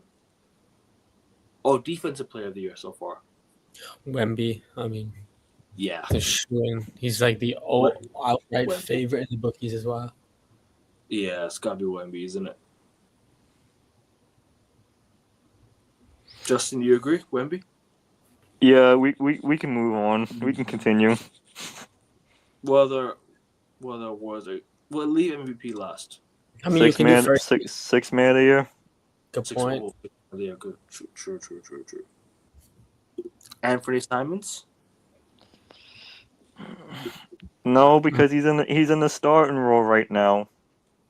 So Yeah. most of the season he's been playing as a six. All right, never mind then. Russell Westbrook, Dennis Schroeder when he was with the Kings. Yeah, actually, it's Russell Westbrook. Yeah, it is. Sixth man of the year. I hear that Russell Westbrook shot big time. I agree. I think he's tailed off a bit, but Russell Westbrook at the beginning absolutely would have been him. But I'm looking. Who are you bringing off the bench? Like, who are you saying now for the what do you call most improved? Not most. Hold on, wait, guys. Wait, Justin, are we sure he's off the bench? No, I was saying Dennis Schroeder when he was with the Kings because he came out because he was in the 6 man now and now he's in the 6 man with the Cavs. Fair. So Yeah. I'm saying Dennis Schroeder. Okay. Because I'm looking at the betting odds, by the way, looking at multiple different websites. None of the names that none of us, including myself, have mentioned are even on there. The top names are Nas Reed, Keldon Johnson, Jaime Jaquez, AJ Mitchell. Oh, that's right. Okay. I changed my mind on that. Yet it has to be Jaquez of the Miami Heat. Yeah, he's been for sure the most standout. Even an MIP candidate, you can make the case. Yeah. Yeah, I think Jaime Jaquez is fair. All right, but if Nas Reed's in the running, then I think they will give it to Nas Reed. Profile the player. Nas Reed is not a bad shout, to be honest. It's not a bad shout. I don't think it's a shout that we can. But yeah, no, I agree. I think Nas Reed is not bad. I guess that's it now. Unless we want to go MVP now, or is there any more? Do you want to do all NBA number 1 team? No, we'll leave that for the end of the season. We can't. Yeah, I'll see it at the end of the season. But I am gonna throw something in there. Hugo Gonzalez is getting in all rookie first team. I need it. I like that. MVP so far. There's 5 names. I'm gonna throw 5 names in there. SGA. Okay. Giannis. Although he's eligible now, he's done now. He's gone. He's I think he's close to being done. So yeah, we'll leave Giannis out of it. Yeah, but guys, he's not going to get it. He's not even in the playoffs at the moment. So yeah. And LeBron, and we can't say LeBron because he's disqualified from that too. Jaylen Brown. Yeah. Jaylen Brown, SGA, Wemby. Yeah. Who else? Who else has been there? Kay Cunningham. I was going to say Kay, yeah, given the number 1 seed. Donovan Mitchell. Nah. I was gonna. This is. I hate New York, but I was gonna say Jalen Brunson. Absolutely, just carry the load. Can I say Luka Doncic? Yeah. I mean, all right. It's an understatement. All right, who's your MVP so far? Select. I got it down to 2 people. Okay. Cade Cunningham and Jaylen Brown. I've got Jaylen Brown. I'll tell you why. I don't hate, but I'll have to repeat this again. Look at the adversity he's had to overcome again. Look at his team. Look at where the Celtics were expected to finish. Mm-hmm. Look at the prospects of where we were supposed to be. You know, Jaylen Brown has not carried this load, but he's literally dropping 30, pretty much every single week. I think his average is 29 points per game this season. Justin? 29 points, averaging 29 points per game this season. I mean, I got. Don't get me wrong, I got Jaylen Brown winning it, but if you had to ask me the top 2, Cade Cunningham, Jaylen Brown. Main reasons because it's. I don't think Shea is going to win back-to-back MVPs, and Jokic is 1 game missed away from just being disqualified. So that's it.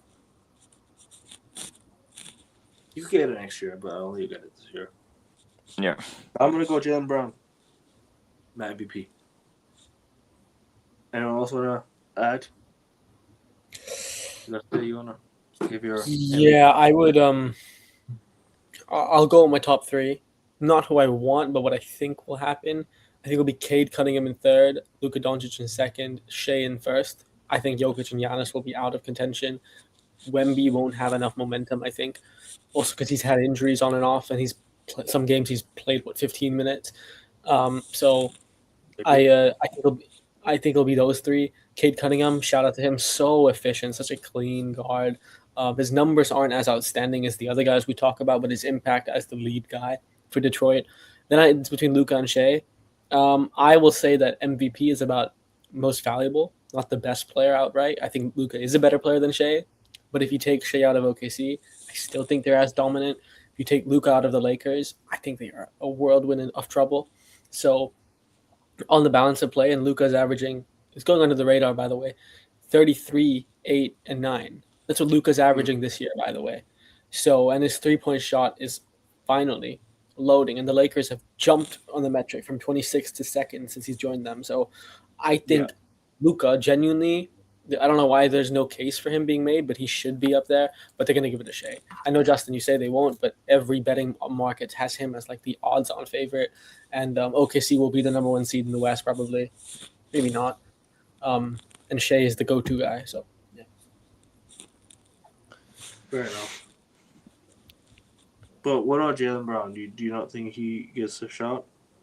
Oh, absolutely. I do think he's a shout. I just don't think that he has the no disrespect to Jaylen Brown, who, by the way, is a Finals MVP and one of the better players we've seen in a long time, but he isn't on that level from a marketability standpoint. Because the voting is also about PR. He isn't on that level, and also, I don't think he has as good of a player as like a Luka Doncic, for example. But he's a very, very good player. Sorry, Justin. I know that no shade to Jaylen Brown. I think Jaylen Brown is like what he's doing this season. I gotta say you're right. And Akeven, here's the other question. When was the last time a Celtic was in MVP conversation and the NBA didn't give the Celtics the MVP? Was it Jason Tatum was the last time he was in MVP conversation? I think so, yeah. But he wasn't in like the top 5 because he missed a few games as well. And I think he also had a few fair share of struggles at one point. I thought Jaylen Brown's been more consistent though. If we're talking consistent, I think Jaylen Brown's more consistent in MVP chasing. But you see, guys, I think the Celtics have a very complete team and are very well coached as well. Also, I do think that if, let's say that you had a Luka over Brown in the Celtics, I think the expectation would be where they are today. So I'm saying there is a level, I think, in class up there. JB is this season, at the worst case scenario, an A-tier player, but I just don't think he's S-tier. So yeah, that's understandable. I mean, Shea's going to win the MVP. I don't want Shea to win it, but he will win it. Shall we go top 8 predictions, or do you want to just? No, we can. Yeah, we can go to predictions. Do you want to do conference predictions, or do you want to just leave it? Should we just do like Final Four? Final Four. No, because that's playoff predictions, isn't it? Yeah. That's playoff predictions. Do conference predictions. No. So, for example, who wins the final standings for the East Conference at the end of the season? Got it. Who makes the playoffs? I think the West will stay as it is. Oh, like exactly? Not exactly, but I think similar changes. In terms of the East, I got the Celtics finishing second or third. Mm-hmm. The Knicks will battle with the Celtics, and the Cavs will be within around that. I'm going to go Pistons to finish number 1. I think the Pistons are just a bit too far ahead with the better head-to-head against the Celtics as well. So I think the Pistons will finish ahead. I think. Watch out! The Raptors might sneak in the playoffs. They have the easiest run to end the season. Good. They're very, very, very good this year. Did I give a rating for the Raptors? Yeah, you did. Raptors are quality, man. Top quality team. I mean, at the start of the year, did we expect them to make the playoffs or anything? No. I thought it'd be another year full of just tanking. The Raptors actually exceeded expectations. I can't lie to you. Exceeded expectations. I'm gonna go Raptors. I'm gonna go Raptors to make the playoffs in 5th I think Philadelphia finishes 6th, and then the play-in stays the same. But yeah, and for See, the that's West, where that's where I disagree with you, Lakers- Akeven. That's where Sorry. I that's where I disagree with you. Go on. I think 1 through 5 will stay the same, but I think the number 6 will be the Orlando Magic. Okay. And I think I think Philadelphia will fall to the 8th seed with Miami being the 7th. So you're saying Philadelphia falls into the play-in, Yeah, and who drops out of the playoffs, or Orlando Magic takes Philadelphia's spot in the playoffs. Wow. Okay. That's bold. I love that. Because no Paul George for 25 games. You don't know how healthy Embiid's going to be down the stretch. Yeah, but then again, Paul George he's not been helpful to the Sixers at all, hasn't he? No, I get that. No, I get that. But you don't know how healthy Embiid's going to be down the stretch. You don't know how consistent VJ Edgecombe is going to be down the second half in his rookie season, and you don't know how consistent Tyrese Maxey is going to be. Yeah. And I think Orlando's starting tonight on the West Coast. I think Orlando's going to catch fire and take over Philadelphia's spot in the Eastern Conference playoff spot. All right, here we go then.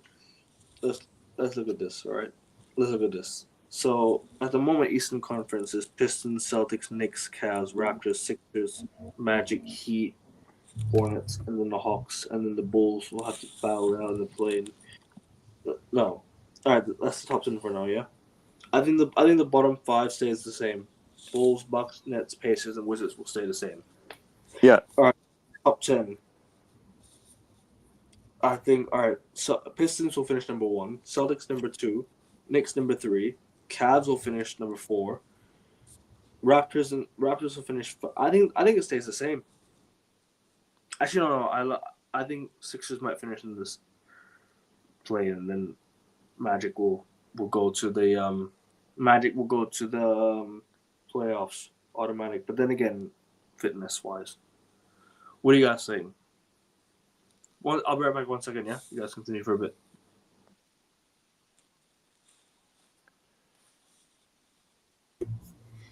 Yeah, I don't know about it in exact order.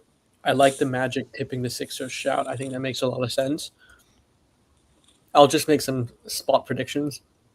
I think the top 4 stays the same in the East. I think we will get Detroit finishing it, Cavs, Knicks, Boston, a goose chase for first place. But I will give it to Detroit. Do not be surprised if Cavs make a historic run. I think they've won, 10 of the last 12? Or what is it? They won... they're on a pretty hot streak. Same with the Knicks as well. So those two teams are regaining rhythm. Then in the West, watch out for San Antonio. It is looking like if things keep going the way they are, OKC have a lot of injuries as well. San Antonio may pip OKC for that first spot. Don't discount the scumbags, as Ekman would call them, the Lakers. Don't discount them. Because if they can get their pieces right, if Luka can stay fit, they can finish third in the conference as well. And then Clippers with Kawhi, watch out for them. And then also the Bucks. If the Bucks can stay disciplined, they can catapult into the playoff spots, not just playoff spots. So, and then Magic, you would expect them to get on their game if they stay healthy. So those are my things that I'd be looking at. And I think for the rest of it, don't expect too much craziness when you know the bottom teams are going to be focused on tanking and the top teams are going to be focused on triumphing. Yep. Nope. Agreed. 100%. Yeah. I guess.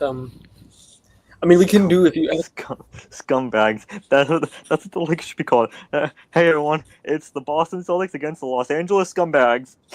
Exactly. Or you don't even need to say Los Angeles, right? You could just call them scumbags. We know who you're talking about. So, look, I even might make us go through team by team. I don't know how accurate that would be. I'll just, like I said, what I just gave and what we just gave is a couple predictions here and there. Yeah. And reevaluate that. But that's good. I agree. Los Angeles scumbags, hell yeah. Oh no, actually no wait. I'm not endorsing that. Sorry, if anyone in LA is watching this, I'm not endorsing that. I'm just repeating what I can. Let's make that very clear here, because I know people that live in LA. I'm friends with people that live in LA. My two sisters studied in LA, so I've been to LA a bunch of times. I'm not saying that LA. I don't need that. He doesn't need that on his conscience. I don't need to go to LA and be. I don't need to be denied entry to Lakers game. Make it for your country, and then it's like, oh, you're in Los Angeles at the crypto arena or whatever, the Bitcoin arena, and then it's like, nope. You called us scumbags. But yeah, no. I don't know. I don't know when Akim will be back, but I enjoyed the show, Justin. It was a blast for sure. Yeah, 3 hours show. I'm really surprised by that. Marathon. Tell me about it, man. Longer than an NBA game. So that was fun. And then the draft tomorrow while Ackerman's gone and the people are watching. Justin, I think I will make it for 7:15 East. What time is it right now where you're at? It's 3:23 in the East. So I will make it for 7:15 in the morning. Yeah, that's what I'm gonna do. So still 8:15 in the East. What do you want me? No, I'll make it 7:15 where you're at. So 12. Okay. So we have a 12-hour difference. It's 3:23 p.m. 3:23 a.m. over here. Okay, I will set my alarm for 7 then. Yeah, thank you. That is very, very gracious of you, because we have some people from Aussie and Japan. I don't want to, price them out. So we can do that, and then I'm sure you know how an auction draft goes. I think we'll catch some people out with the Sabonis, with Kyrie, Zach LaVine. Yeah, catch people out. I think it'll be fun. It'll be fun. Yeah.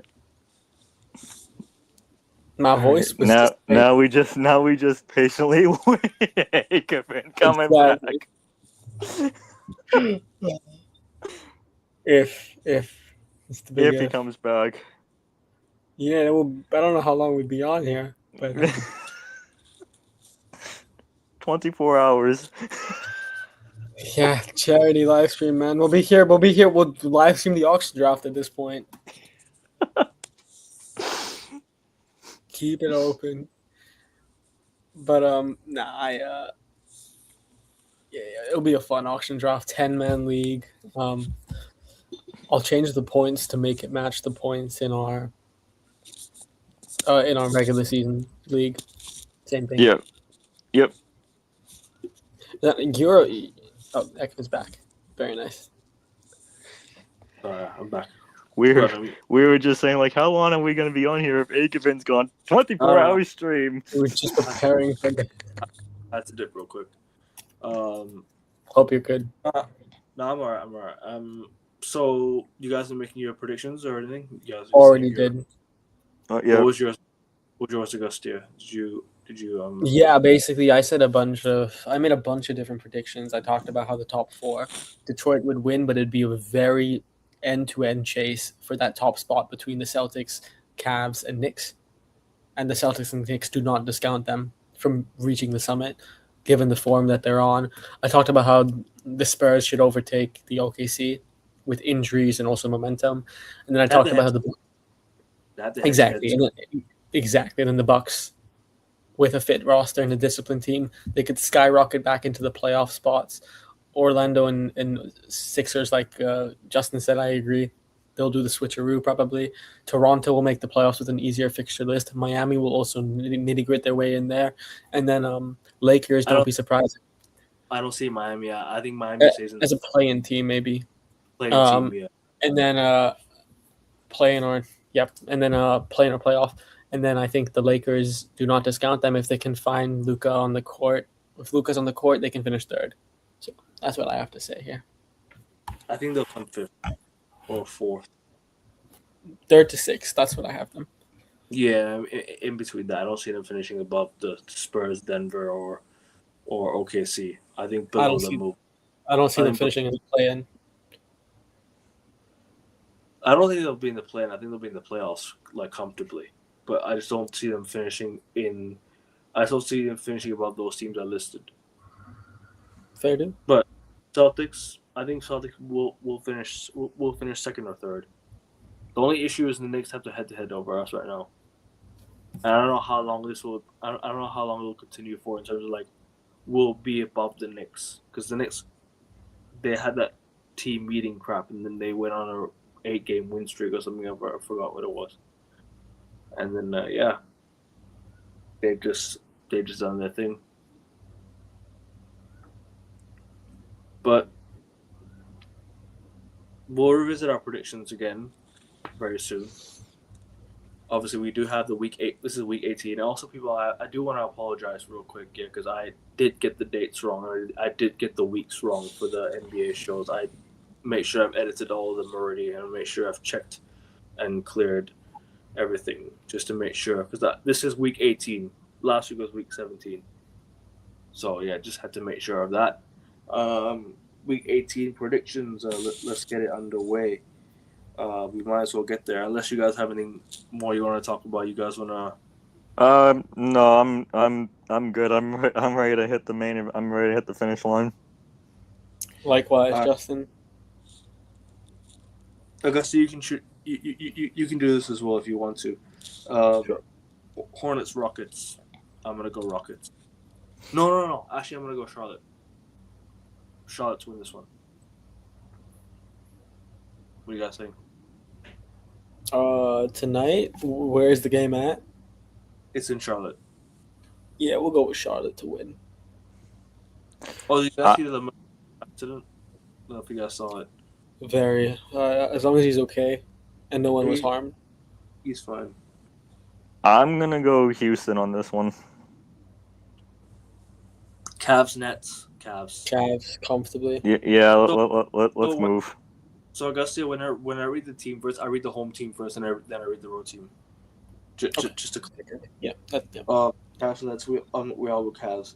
All right, Sixers, Hawks. Sixers. Oh, I'm going Atlanta. I'm going to Atlanta. JJ supremacy. Wizards, Pacers.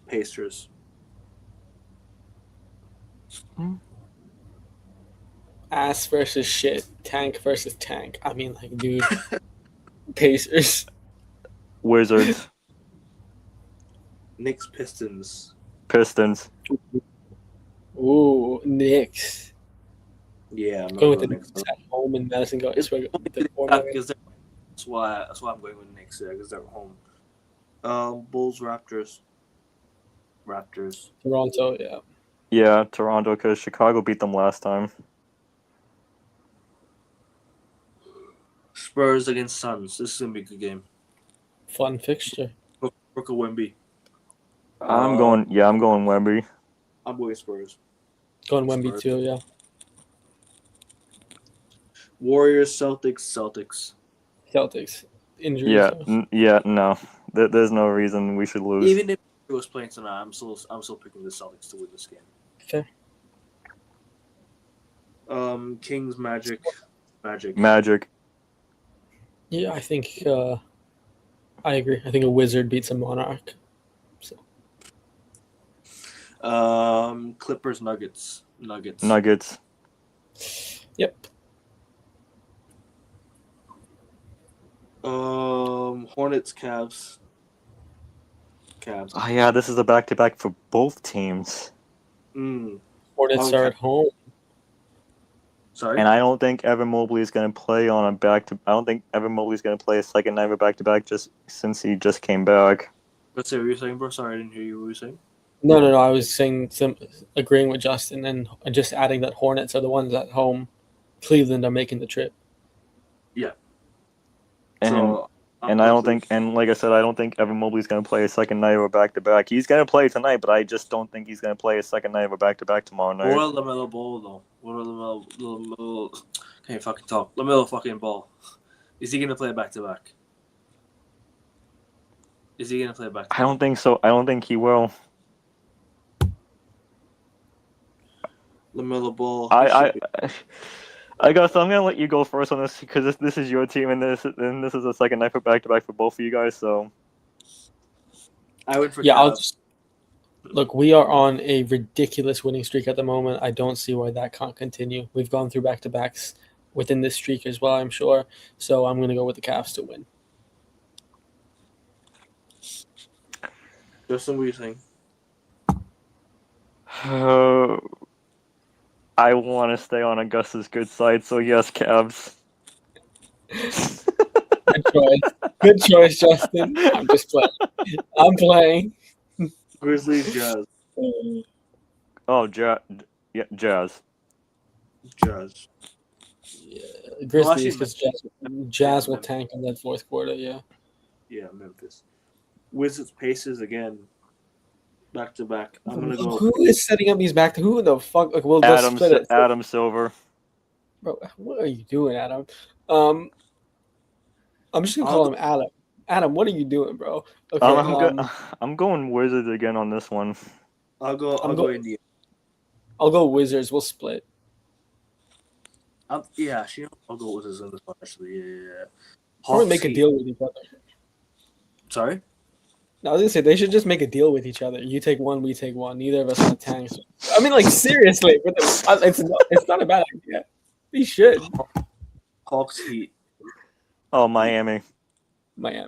And this is a back-to-back for Atlanta as well. I think Miami too, right? Nope. No. Never mind. Timberwolves, Mavs. I'm gonna go Timberwolves. Yeah, Timberwolves. Hope for their sake. Pelicans, Bucks. Pelicans. Okay. I just don't think Giannis is going to return tomorrow. Doesn't need to because they got the triple threat from the guards. He's been playing very well though. Yeah. When he's hot, he's hot. All right, what were we saying? Bucks. Bucks. No. He's going Pelicans. I'm going Bucks. Yeah. Thunder, Nets, Thunder. Nets. Yeah. Really? No, I'm going the Thunder. I can't even say that without joking. Yeah. Yo, if Nets win, clip that by the way, and cut out the rest. I'm going Thunder, but the question is Shea gonna return tomorrow night? No, but then they don't need Shea to beat Brooklyn. Yeah. I mean, let's be honest. Nobody needs anybody to beat Brooklyn. Yeah. Well, I can't say for ourselves, bro. We needed something to beat Brooklyn. Okay, let me rephrase this. Nobody besides the Boston Celtics needs anybody to beat Brooklyn. All right, Lakers, Clippers. Clippers. No, actually, no. You know what? I almost went for the John Cena Clippers, but I'm gonna go for the Scumbags. Yeah, come on, guys. Lakers. Luka 50. Lakers to win this one. Luka 40. Celtics to win theirs as well. Wait, who are they playing? No, Lakers, Clippers. Lakers, Clippers. Okay. Celtics to beat the Celtics to beat the Warriors the day before, and the Lakers to win this game, and then that sets up for their good matchup on Monday. Nice. Blazers, Nuggets. Who? Blazers and Nuggets. Oh, I heard the Glazers. I was like, bro, what's going on here? I hope the Nuggets get slapping up, bro. What's the meeting? Same spelling. Yeah, that's what I heard. I heard that. I was like, yo, slap him up. Denver. Yeah, come on. Denver. I think Denver beats the E team. Suns, Magic, Suns. Magic. Magic. Pelicans, Sixers. Pelicans. Bulls, Pistons. Yeah. At home? Yeah. No, I'll go Pistons. Yeah. Bulls at home against Pistons. Yeah. Oh, I heard Wolves. Sorry, Pistons. Yeah. Sorry. Cool. I'm not here. I'm going crazy mode. Heat Grizzlies. Heat Grizzlies. Come on. Heat. Augusta? Yeah. Come on. Heat check, yeah. Spurs, Kings. Spurs. Yep. Knicks, Rockets. Rockets. Knicks. No, I'm going Rockets. Thunder, Cavs. Oof. Cavs. Oof. Injuries, form, kind of. James Harden, going back. I'm sorry, Augusta Thunder. It's okay. I'm gonna Don't worry. go. I'm gonna go. Okay. The I'm gonna go. Harden will rain. Dude, I'm gonna go Harden Cavs in will this one. rain on the Thunder. Don't worry about it. Light work. I'm gonna Cavs in this one actually. Hawks, Nets, Hawks. Yeah. You guys do? Hawks. Yep. Have you given me a prediction for all games yet, or not yet? Yeah, we have. Yeah, we have. All Heat, of us. Grizzlies. What'd you say for Heat, Grizzlies? You said Heat. I Yeah. said Heat. And Knicks, Rockets. You said Knicks. Yep. Alright, cool. Hawks, Nets. We all said Hawks. Warriors, Nuggets. No Curry. Nuggets. Nuggets, yes, but Curry could be back for that game. Bucks, Raptors. I'm gonna go Bucks. I'm going Bucks. Toronto. Pacers, Mavs. Okay. Yeah. I'll go Pacers. No. Wizards, Hornets. Wait. So the shit team against the E team? Exactly. No, No. not yet. Not yet. What is Eggman Wait, thinking? is this What not are they gonna do? Wait, is this not Wizards Blazers? No. Are they? Wizards, Hornets. Oh. Wizards. No. Oh. Charlotte. Excuse me, Charlotte. Okay, I thought I heard Blazers. Sure. Pacers, Mavericks. I went for Pacers. Okay. Went for Okay. Mavericks. I got the Hornets on this one. Mavericks and the Hornets, yes. Okay. We had the big one, the rivalry game, the biggest rivalry in NBA history. 18 times champions on week 18, Celtics-Lakers. Well, I wouldn't say this is a big rivalry anymore. It still is. It still is a big rivalry. I'm saying Celtics to win this one. I'm backing the Celtics to win the rivalry game. Justin, I told you this last night. I got this. I got us to win. Hi, guys. I hope you're having a good day. It's been a great show, by the way. I'd love to do it again. Lakers. I knew it. I knew it as soon as he said that. Well, guys, I hope you have a great day. This is a great show. I knew it. Right, he's a Luka fan. No. But I had Boston. I was gonna say something. I had Boston nuking the Lakers at the TD Garden. I just think this time. This is in LA, right? Yes. Yes. Yeah. So I have the Lakers winning. Yeah. I just love the fact that he was like, well, guys, this has been a great show. I hope you guys are having a great day. Timberwolves, Sixers. Timberwolves. Bulls. Oh my god. Bulls, Knicks. No, Bulls. Yeah. I got the Bulls. Knicks.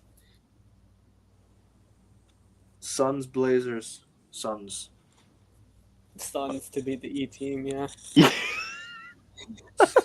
You're gonna just call them the E team, man. We all know who they are.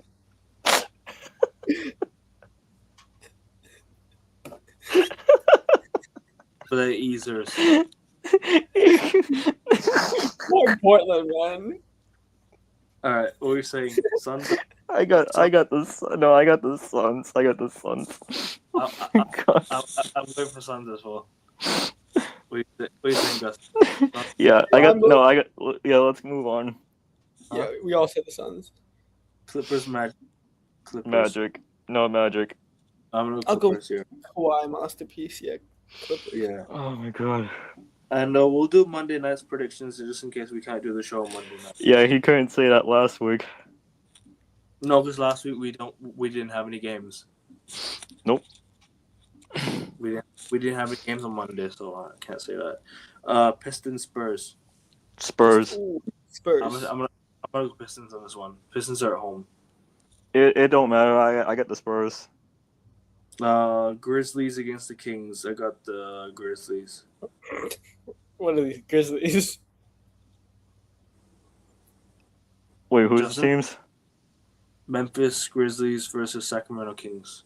Oh God. What are you saying? Two shithole of a teams. Kings. And last but not least, Rockets Jazz. Rockets. Yeah, Rockets. That's it. Rockets. Yeah.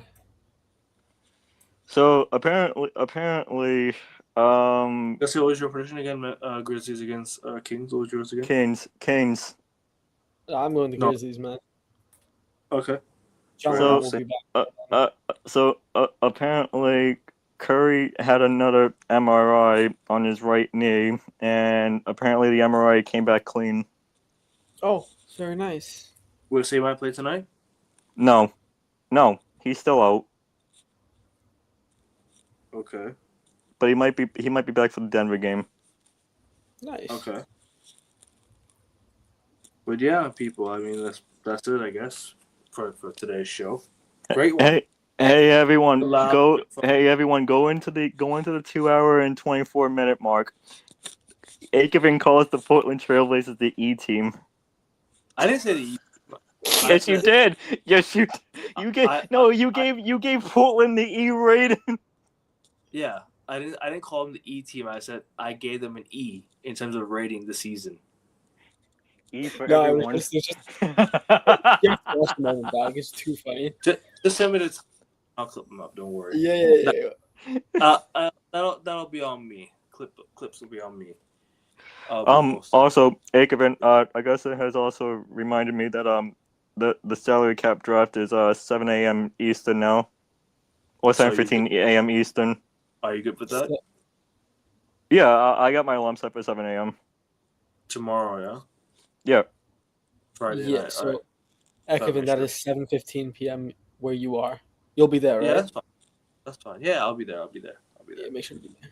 Because now we should get everyone active during the draft now. Should be good. All right. After the draft, I'll just go right back to sleep anyways. I'll do the same thing. All right. Well, that was a fun show, guys. That was Good a fun. show. Yeah, that was a fun 3 hours. Guys, hit that like button. Make sure you guys subscribe to the channel. We're 56 subscribers away from 600 subscribers. If you're new around here, leave a like, leave a comment, and subscribe for more NBA shows and more fun shows like this. See you guys Monday for the next NBA show. But for the next show on this channel, I'm back live at around in about 10 hours, or not 10 hours, in under 11 hours with Ray for the Red Army Run Pod. We're going to preview the Everton game on Monday. Might as well get it out of the way on a Friday. But yeah, and then after that, back live with the Premier League show. Weekend preview. See you guys then. I might be on Zier's channel in just a bit, I don't know. But if I'm there, go tune in, hit the like button, go subscribe. Subscribe to Zier Talks as well, people. All of his channels. Big up Justin, big up Augustia. I'll definitely see you guys on Monday if possible.